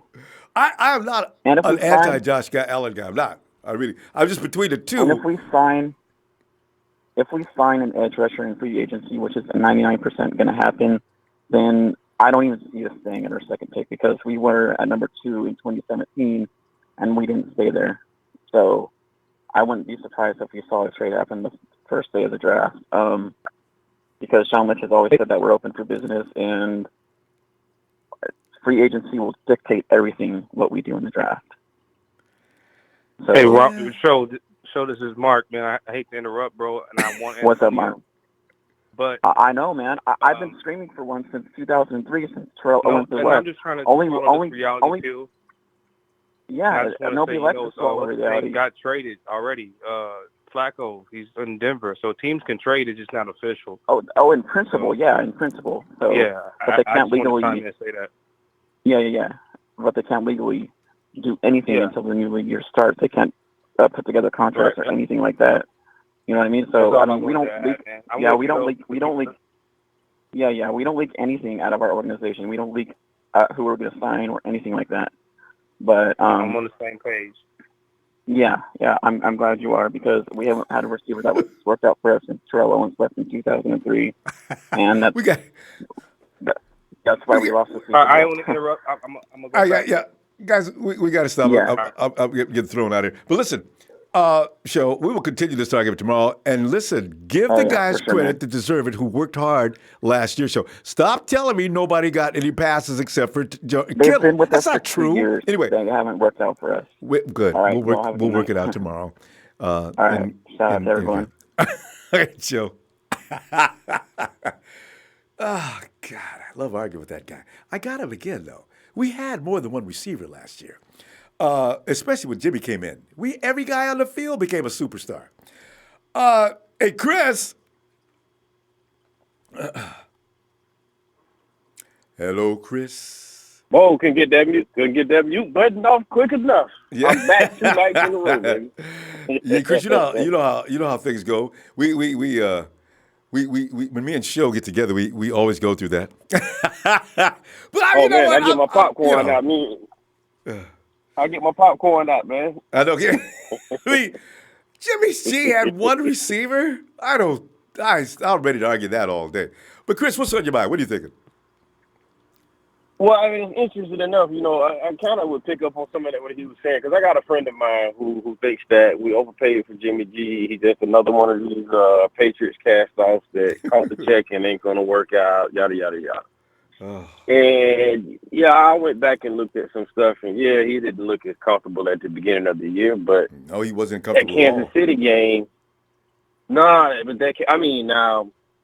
the touchdown to Pettis, when Pettis got his first touchdown in the Minnesota game, that play broke down, and it was very reminiscent to the Seahawks game the year before when he threw the ball to, I forget the wide receiver we had at the time, but, he threaded it in there, and we were like, what the fuck did we just watch at the end of the game? Yeah. Like, like we were going crazy after that play, but we lost the game to the Seahawks. Yeah, but he didn't get in there but the last couple of minutes. Yeah. Exactly. What am I saying? We were all saying, man, we want to see him. Huh? Yeah, I just realized I said a couple of minutes. No, what am I saying? 1 minute. Jimmy went and did that in 1 minute. In 1 minute. And I've said it the whole year. Well, not the whole year, but maybe about 2-3 weeks after he went down with the injury in Kansas City. I think it was a blessing in disguise for him to actually go down, because that's more time for him to have with this system and really get a grasp on it and understand it.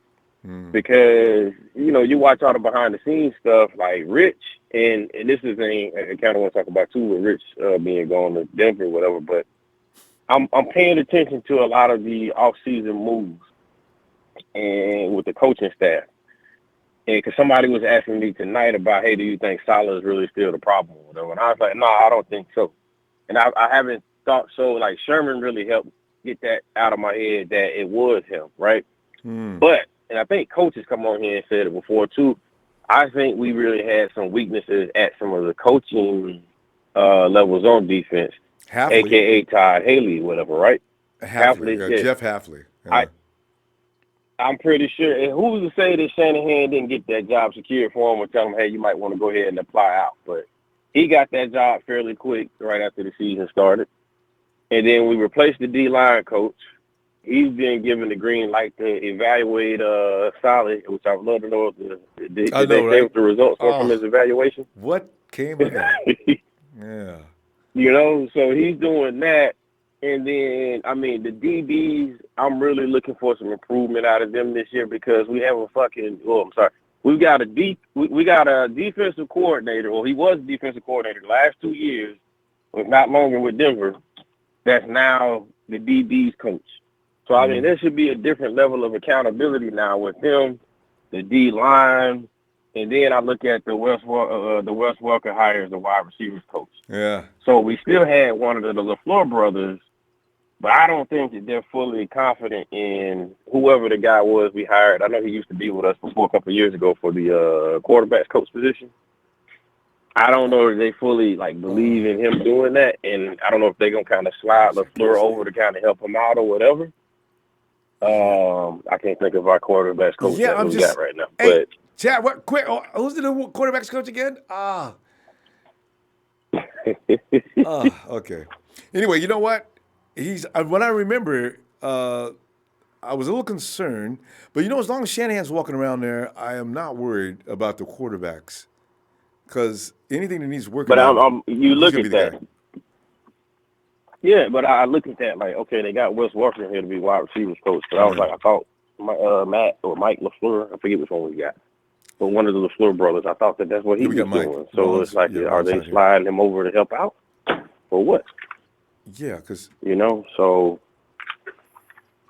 yeah, the So coach, but they did make and a lot of Shane Day. That's right. Shane Day, that's him. Yeah, And Shane why Day. him? So we'll see. But, we Shane was accomplished already a on. lot Shane still was already on last the year staff. with That's backup right. players, man.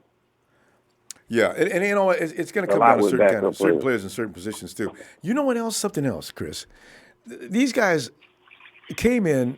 They've been in this. They've gone through 2 years, and I think we wanted excellence from day one. When we didn't get it, it was the blame designation of blame started going crazy. So you see, I got a feeling we're all going to say, "Oh, okay." I guess they just needed a minute to grasp it and get good at it, So that's what I'm saying. Because I didn't want to keep switching defenses. A lot of people want to fire this guy, fire this guy, fire this guy, start all over again. You can get into that. And how many coaches did we have in the first 3 years? After Fangio left, we had a new coach every year for the following 3 years in a row. They were learning new defenses and looked like crap.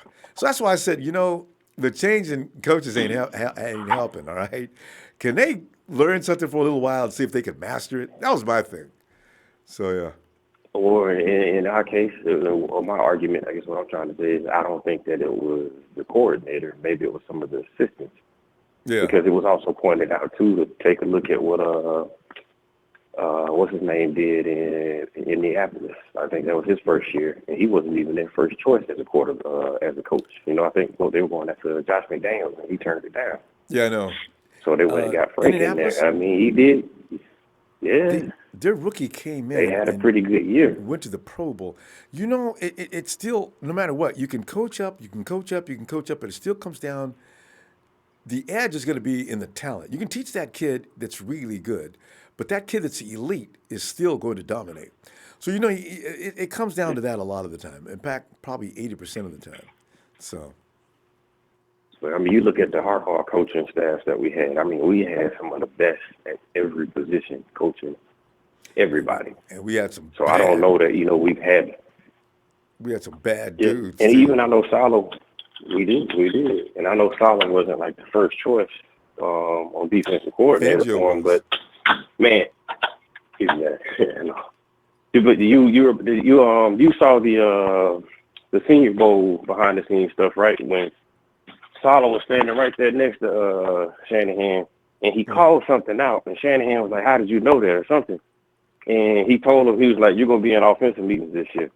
And I was like, see, like, come on, like, this dude can't be as horrible as everybody's making him out to be. Like, you keep hearing from multiple people how smart he is. And, No, he's sharp. I think we strengthened some of the position stuff on the defensive side, and I think that's going to ultimately make for this defense. Like, this defense has the potential, once the shit starts clicking, to be lights out. Like, I think so. Like and maturity is going to take place. But that system has to have a pressure from the outside. You can't get it all done with just pressure up the middle. A missing link in that system, it falls apart. So that's what I'm looking forward to seeing. If that happens this year and it still sucks, okay, I will jump on with everybody else. Get rid of Salah. But in the meantime, no, I need to see them all working. Chris, we got to go. I tell you what, man, I'm gonna look for you tomorrow if you got some time, huh? I'll be back. My one last thing, I need Witherspoon. He needs to go buy all the referees like some summer gifts. Yeah. Because my man, he did come on at the end of the year, but he was not getting those calls. You like noticed everybody too. Good. I thought I was going noticed. crazy because I thought I saw him improve the last 2 or 3 games. And he improved. Man, it was more games than that. Yeah. Even Dante was saying he was better. So yeah. Yeah. But I'll be back tomorrow, man. All right, man. See you then. All right. Yep. All right. Michael Hack says, like your show so much that I get in trouble listening to it when it gets past 10 p.m. Like our show, you read our comments and talk about our comments. Yeah, Mike, I love you because your comments are always something I like to get into. Sarah Acosta, Oh, this is Sarah. Some of the pronunciation. You know what? I'm gonna make a mistake on some of the pronunciations, but she does make a fun of the Rams losing that game. Que pusieron no más el video. Rams. You guys gotta come to the chat. Hable español. You'll love it. Sarah has some things she wants to say to you about losing that game and only scoring 3 points. Salvador Brambisca, Sarah, I see you though. Salvador Brambisca says, fam, study up on wide 9 techniques. That's what we're going to be deploying on the league. Finally, all gas, no brakes. That's like the bum's rush. You cannot fail in that though. That's why we really need to have Sherm and Thomas back there.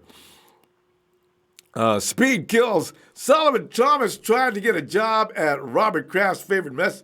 Wait. Let me get this right. Solomon Thomas tried to get a job at Robert Kraft's favorite massage parlor, but they said his hands were too soft.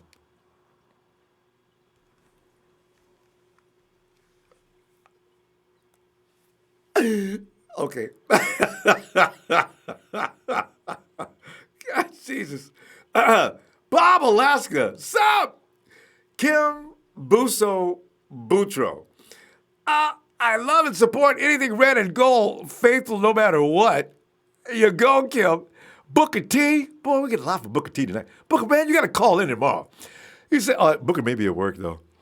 Robbie's made more money this year than he did in 2 years. He's pulling a Kirk Cousins on us. Ooh. Could be close to being the case, Booker T. JMJP, what up? We gonna be lit this season. Yes. William Rivera, Fluffy Ninja, Niners. Popeye Savera says, sup with it, Ronbo, what's up, Popeye? Hey, look at Do Charles.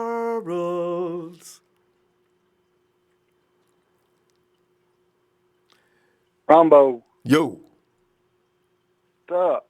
Man, Charles, man, just sitting back here having a good time, beating up on Big Show and talking about John Lynch, making up tales. What's going on with you? You see John in the combine today, right? I caught a little bit of his live video. Yeah. Well, he's first of all, we're keeping 3 quarterbacks, and they kept asking him about Antonio, and he kept evading that question, making it sound like no. But and Joe does have a good point. He may be saying no, meaning I'm not saying. And then, of course, Richard Sherman's out there working hard on the would-be Dallas Cowboy safety, our Earl Thomas. Anywhere you want to go, Chris, what's up? Yeah, I think keeping 3 quarterbacks. I don't think they'll keep 3 quarterbacks the whole season. I think that there might be some suitors for Nick Mullens. They could probably get a 4th-round draft pick out of them. I see them keeping CJ, but I want to touch real quick on some Nick Bosa. With Nick Bosa, this kid right here is definitely, I feel like he's going to fall in our lap, man. He's sitting on 17.5 sacks in his career in college. He would be a really great addition on the edge that we really need. Hey, you got my vote. There's some folks that don't agree with that, but I'm not one of them. I like Bosa. Well, his technique is damn near flawless. That spin move is death. I like him. That's what I'm saying. Like 17.5 sacks in 3 seasons. His rookie season, his freshman season, he had 5 sacks. He had 7 tackles for loss. He had 29 total tackles. So that was his freshman year. He hasn't been injury prone his entire career, and Arizona Cardinals, they do not need him. Their top picks. They need a offensive lineman, probably a tackle or a guard, and then a wide receiver and a corner. That's their top 3 needs. I don't see why they would go Nick Bosa. A waste of pick, especially in the first round for them. I mean, their defense is Exactly, not and they got to struggling. protect Josh Rosen. Yeah. But yeah, I know we were talking the other night, and I'm still pretty stuck on Tyrell Williams. And the reason is I went back and looked at his stats 2 years ago, and I don't remember who was talking, but he had mentioned the fact that 2 seasons ago, Tyrell Williams led in wide receivers for getting the best separation. And so in our wide receivers core, the only guy that gets the best separation is Dante Pettis. So if you put Dante on one side, Tyrell on the other, Marquise Goodwin with Trent in the slot, I think that we're good. Absolutely. Not spending a lot on wide receiver like on an AB or an OBJ. You're going cheap, but then with Tyrell Williams, you got the big body that you were missing. And remember, here's the thing that is being overlooked. With Kyle Shanahan's scheme, it's really not that difficult for guys to get, as long as he's got the right quarterback. Jimmy G was throwing into spots. This is what I always say. It's the separation is the defensive back being fooled on where that ball is going. We don't really have any guys, because Kyle's not going to put any guys in. Trent Taylor is one of the best there is at gaining separation as far as that goes, because he's on those slant routes before he got hurt. Guy was number 1 in the league. Mm-hmm. Marcus Goodwin collected 1,000 yards and almost from game 5 because of Jimmy Garoppolo knowing where to put that ball. And, of course, Goodwin ran right to it. And he was his, safety net for the entire time that he was in there, which is why he piled up that kind of yardage. Kendrick Bourne, he threw into a window so tight with Bourne, I still don't believe it. So our receivers are not trash. And George Kittle speaks for himself. This is what I'm saying. If you've got the right QB out there, when you look at Brady, same thing. They teach that in New England, apparently. You've got to hit targets. You've got to hit spots. Matty Ice, when Kyle had him, he's throwing receivers open. It's not about the guy going down there and racing and trying to beat a defender all the time. This is why most of the time, as long as all the elements are on the field, if you got Keese taking out the safety, and if you got certain patterns being ran, Jimmy's going to hit the spot. It's not a problem with the receivers in that aspect. So if you put Tyrell Williams in this group, I do like him. And I checked him out too. The speed is there. And as I say, he's long. That guy's 6'4". That's perfect. Mm-hmm. Yeah, that's perfect. And then for the price, eventually he'll be worth the long contract. But I would say maybe, when Philly brought in Alshon Jeffrey, if I'm not mistaken, he was coming in on a 2-year, $16 million deal, and then he went off, and then they signed him for 5 years. So you can have that similar scenario with the Tyrell Williams. Bring him in, see what he can do in this system, learn the system, because he checks off all the boxes for Kyle's kind of wide receiver. He can run the route tree really well. He's big body, but he's going to be cheap. Yeah. And he's only 27. Yes. So I feel like with the Niners not picking up Garcon's option, they're planning to make a move for a wide receiver, whether it's free agency or the draft. Oh, no doubt. I think that's a hole to be filled. Yeah. It's going to be one or the other. And actually, Williams, I got a feeling if they can outbid Williams, he may not be as cheap as I'm trying to make him, but you can start to bid. Don't start anything single digits. It's got to be double digit, and see what happens. Because he could really help this team because he's got, like you say, he's got all the right intangibles: speed, route running ability, all that. So I like him. So and I don't see the Chargers really trying to hold on him too hard because they got Keenan Allen and Mike Williams, so they've got those positions filled to where they can almost let him walk pretty cheap But other than that, man, that's really all I see happening. I'm gonna check in on the combine some more, see who's really sticking out there. Running back broke Jerick McKinnon's bench pressing record. I can't remember who that was. Jerick, was he the guy? Okay, that record hasn't been broken since 2003. Jerick had 32. I think there was somebody better than Jerick too. Maybe. I'm going to check into that. I can't think. Because I saw it today. I didn't really. I kind of glanced at it and saw that because it was on the Niners page and they were talking about this kid running back broke Jerick McKinnon's bench pressing record. So it is Jerick. Okay, because they said the record hadn't been broken since 2003. I don't know who that was. Anyway, he's strong. I saw him. It was amazing. Yeah. And he wasn't struggling. He was whipping that thing up like it was paper. That's just this kid. Now, what if he's a weightlifter or a running back, though? My God, that's incredible strength. Well, that's like that helps with, yeah. Saquon Barkley. He He was in last year's combine. that dude, he's a horse too. All right, Charles, man, let's see you tomorrow if we get some time, huh? Yeah, man. Thanks for talking to me, Ronbo. Oh, hey, my pleasure. Have a good night. All right, you too, man. Yeah. Williams is only 27. See, that's why my number is probably pretty short. Would he settle for 12? Angel Carrion says, thanks for the Hey, Angel, thank you, fam. Cam Johnson, what about wide receiver from UC Davis, Dops?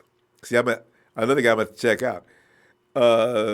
David Gomez. And now the Cowboys cannot get Earl Thomas because they just signed Jason Witten back again. I can't wait. Because the Cowboys people are at the combine talking about, we can offer this, and this, and this. Wait a minute, let me take this phone call. What? Jason's back? What? Okay. Hey, listen, we're going to have to postpone this conversation for. I just need to get some things worked out. Listen, though, we're still talking.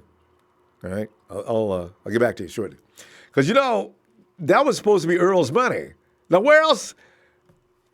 And we should do. And Jay Russ says we should have a stream on AB's mustache. AB, boy, I do like AB though. I really do. I just wonder if he would fit in. Actually, Coach says. It is entirely possible that Armstead may have been retained to use for trade. Somebody else already suggested that with the team for either a player or more picks in the draft. Yeah. You got to pay him $9 million though, so it's kind of a interesting thing. Nothing's impossible with the 49ers, or it could be. Coach also believes fans be thinking of AB in fantasy terms instead of real life impact and fit. I know it doesn't mean he's good. It's like somebody accused AB of last year. Man, he looks good. Some ex-coach of his. Yeah, he looks good. No, some guy that worked on the staff. Yeah, he looks good because Roethlisberger makes him look good. And AB he was raging mad. Oh, trade me to find out then. John Haynes, there's only one number one receiver in football. Jerry Rice, 80, the GOAT. I will go with that. Yeah. Jim Thurlkill says, I was thinking the day, who was this year's Solomon Thomas since we had the number 2 pick? And all I could think, that guy is Rashawn Gary. Dude worries me. Rashawn's freaked everybody out yesterday. I'm still tripping on that. 285 pounds? You're running less than 5 flat? Really? Damn. Hey, Mark, come on in, Mark.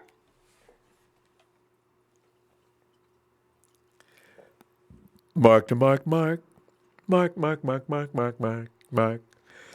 Mark in Arizona. Mark. Hey, Evan O'Malley, your birthday's tomorrow. You already gave it away, man.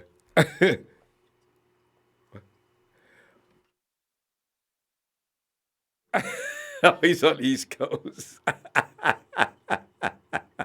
Well, Mark, since you're not getting answer the phone, I guess I'm gonna have to. Well, you know what that means, actually. Is it the Midwest area? Is it midnight there? So since that's the case,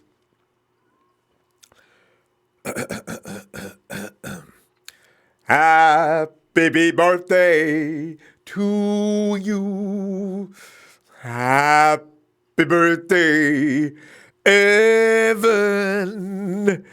Happy Niners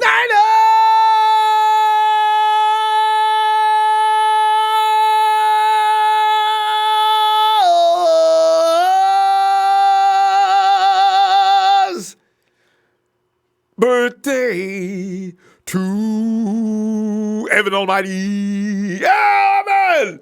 Hey, man, just go wild, buck wild. And you got license today. It's your birthday, and you're entitled to do whatever you please. Within reason, don't get thrown in jail, but have a good time. Joey Mahoney, yeah, dum-de-doo-wah. Ooh,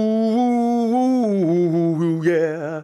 Joey Mahoney. Hey, Joey, man, we get JM in like intervals, and the Mahoney man is in the house.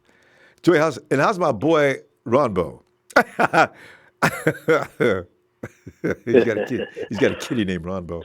Ronbo, my man, with the 9 of play. Joey. Ronbo. Yeah, Joey. Hey, Joey, come on back to the mic, man. I can't hear you. Can you hear me now? Hello? No. Hello. How'd I answer, right? Yeah, go ahead, Joey. Let me see if I can hear it a little better now. Hello? Yeah, I hear you. Can you hear me? Yeah, I can hear. All right. Because you sound real faint. And Joey, you're not a real faint kind of guy, so you know. No, I am not. Yeah. I need to call someone out tonight. Oh, you let me holler at you? All right, let me give you. And, I need to holler at 2 people. All right, so we got a dual action. Let me holler at you. Yes, sir. Let me holler at you again. Go ahead, Joey. Ronbo. Yeah. I shouldn't get mad at the mock draft, but I am. That's what we're doing tonight. Okay. Okay. Mr. Mel Kiper, Mr. Tom McShay, you got Nick Bosa, you got Josh Allen, Klein Farrell, Brian Burns, Devin White, They gave us Ross Hunt. Jonah Williams, Yeah. Greedy Williams, Yeah. Quinnen Williams, and you got us taking Rashawn Gary. Oh! I knew that's where you were going. Ah, God. You got us taking Rashawn Gary, Ronbo. Hey, Mel didn't have us with Rashawn Gary. But today? Tom McShay. No, this was a while ago, but it's still, I don't care. Dang. It was a while ago. You would not believe how many people did that to us a while ago, though. It got crazy. Ronbo, how I'm the listening. hell? He said that Rashawn Gary is the second best pass rusher in this draft. No, and the dude had 3.5 sacks in college. Josh Allen had 17.5 sacks. How the hell are we drafting a dude who only got 3.5 sacks? Even a dude down in Louisiana had more sacks than that. Oh, Come on. no. Come on, Tom McShay. You smarter than this. Todd and Mel Kiper. They up on the ESPN panel playing videos saying that he's the second best pass rusher, that he has good technique, that he can get around the edge. Rumble. He got 3.5 sacks. He didn't get around nobody. Which means, Show me one highlight. I don't, they did that to us a few weeks ago. Mel and Todd maybe sitting around thinking, you know what, one thing I don't like is a 49. You know what we're going to do? Let's go ahead and publish this right now. Yeah. Let's give Rashawn Gary number 2 pick. See what happens. Watch this. They're going to go absolutely nuts. And that's what we do. We know what we got to do. We got to learn to ignore Todd and Mel. That's what to do. Rumble, he on ESPN going, Rashawn Gary is the second best pass rusher in this show. Oh, shut up, Mel. Shut up. You know what I mean? Ronbo. Whoa. Mel Kiper and Tom McShay need to be drug tested, man, because they on crack. You know what I mean? I'd rather have them horsewhipped. I don't. Yeah. Why don't you give somebody else Rashawn Gary? I mean, I don't understand that. That makes no sense. That he got good feet work, that he could excel at the next level. He ain't even in college. How you gonna excel at the next level? How about getting a true pass rusher like Josh Allen? Rashawn like goes Nick 285 pounds and he runs over people, but the dudes in the NFL ain't gonna get ran over. See, that's the foolishness behind that. Ronbo, I can't take another Solomon Thomas draft pick at number 2, man. I just can't. Nobody can. Out of all the players, ain't happening, man. I can't do it, bro. No way. Man, that's scary. I hope I will lose my shit. If this lasts, though, get worried, Joey. If this lasts until another toward April? Because you remember Solomon Thomas? I think you and I and others were saying we saw Solomon Thomas working his way up the chart, right? As far as the rankings, he went from second round pick. He got into the first round. He kept going up. All of his followers kept saying, "Hey, we're picking up Solomon Thomas." No, we're not. Why? And that kept going. And finally, Solomon Thomas got picked in the top 5. Remember that? And we took him. Yeah. Things haven't been right since. Up there, man. I couldn't believe Mel Kiper was trying to sell me on Rashawn Gary. He had this little whiny voice too. Rashawn Gary to the San Francisco 40. Oh, shut up, Mel. You ain't taking Rashawn Gary. Rashawn Gary. Oh, it's not happening. Shut up. Mel can take that. Tell Mel he can take Rashawn Gary. We're not taking Rashawn Gary. And this time I'm confident. Dinner for all I care. Man. God. Leave his wife for him if he likes him so much. That's just awful. I mean, why Rashawn Gary doesn't? No, that's not possible. This time we can really feel confident that they're out of their mind. They're way off base on this one. Hey, Joey, here's a trivia question though. Who they pick for us to pick last year in that? What did we pick last year? Who they picked? They had us taking Minka. Minka was one. Fitzpatrick. A lot of people had us taking Minka. Right? Yeah, it was Minka. Because everybody, cornerback, right? It was. Yeah. Oh, wait. You forgot about Ward. I got to tell you, though, Joey. Denzel Ward was another Denzel's a bad dude. But as far as Mel Kiper goes, he had us taking Minka, though. Yeah. I remember. Yeah, we had nobody wanted to give us. There was another. Was there a linebacker? A lot of us were worried about linebackers to go along with Reuben, right? Edmonds, I think Edmonds. Edmonds was a favorite. What's the dude that went to Chicago? It was either Edmonds or the dude in Chicago. Yeah, I forget his name. Yeah. And a lot of us were split on this. And what did the 49ers do? 49ers with the whatever round. What we picked in the second, third, fourth. What number was our pick? Well, our pick was 9. In the first round. Bears. So first round we were 9. We picked 9. Yeah, that's right. We were 9. And the 49ers select with the 9th overall pick. Was 7th? The 7th overall pick. Mike McGlinchey, Notre Dame, and everybody. What? Yeah, it's funny because the camera was on a hall full of 49er fans, and there was silence.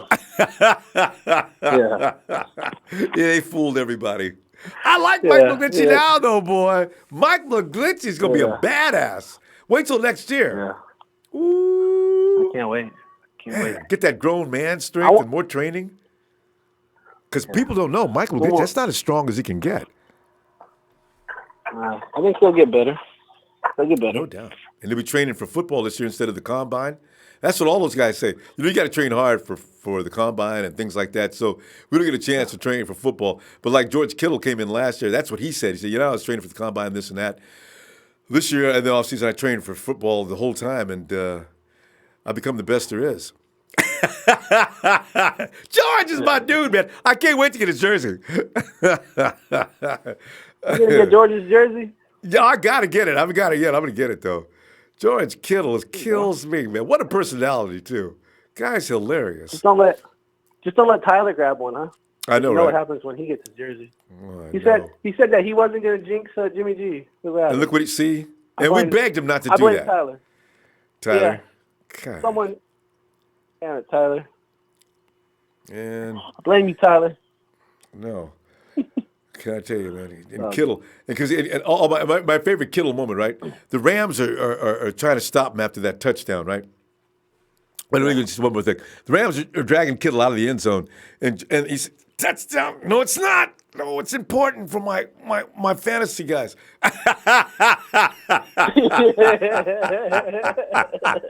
George, hey, I love you, man. Joey, man, we gotta go though. Let me tell you what. I'll see you tomorrow, okay? You got it, man. I'll be on. All right, man. Be looking for you. All right, Joey. Oh, thanks, John McNair. Roquan Smith. And who? Okay. Mike Rapina. Mike, we haven't seen anything from you in a long time. He says, with Jimmy G back and McKinnon, Kyle gets to unleash some of those plays he put together last year. See, this is the thing, making hardcore judgments about what happened last year with 3 different quarterbacks is wrong.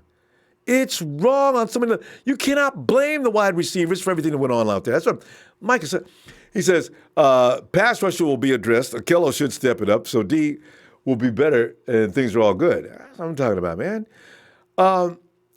Coach says, the great defenses generate pressure both from the inside and outside. Mission critical. Get edge rushers. Yeah, every one of them. Every one of the ones that dominate, they got edge rushers. And Mike says, we need defense, turnovers win games. And that's right. Put the ball back into the offense's hands. That's how Russell Wilson got famous. He hated to admit it, but he pissed off his entire defense. One of the best defense. I hate to say it, but it's true. The Hawks had one of the best defenses of the goddamn generation. And Russ is out there. It's all about me. Pete Carroll was behind it, too. And Jeff Tan says, do you like Shaquille Barrett from the Denver Broncos or Dante Fowler from the Rams? Both. You know what? Shaquille Barrett, somebody's been talking about him lately, too. Dante Fowler, they say he's lazy. I don't know why'd they write that? Do you know how low he's ranked amongst the free agents as far as edge rushers? I don't understand why. Last year picked at 9. All right. Get that straight. Yeah, we picked up 9 and the 49ers select. Yes. Mike Wilkinson of Notre Dame.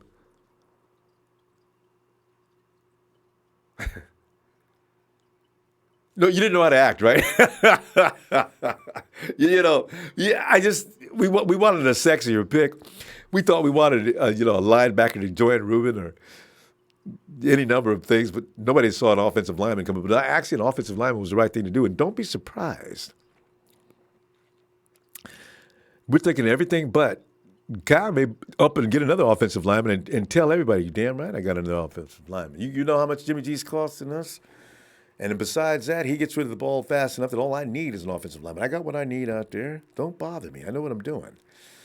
I see him now, somebody questioned what he's talking about doing. Oh, God. This is so hilarious.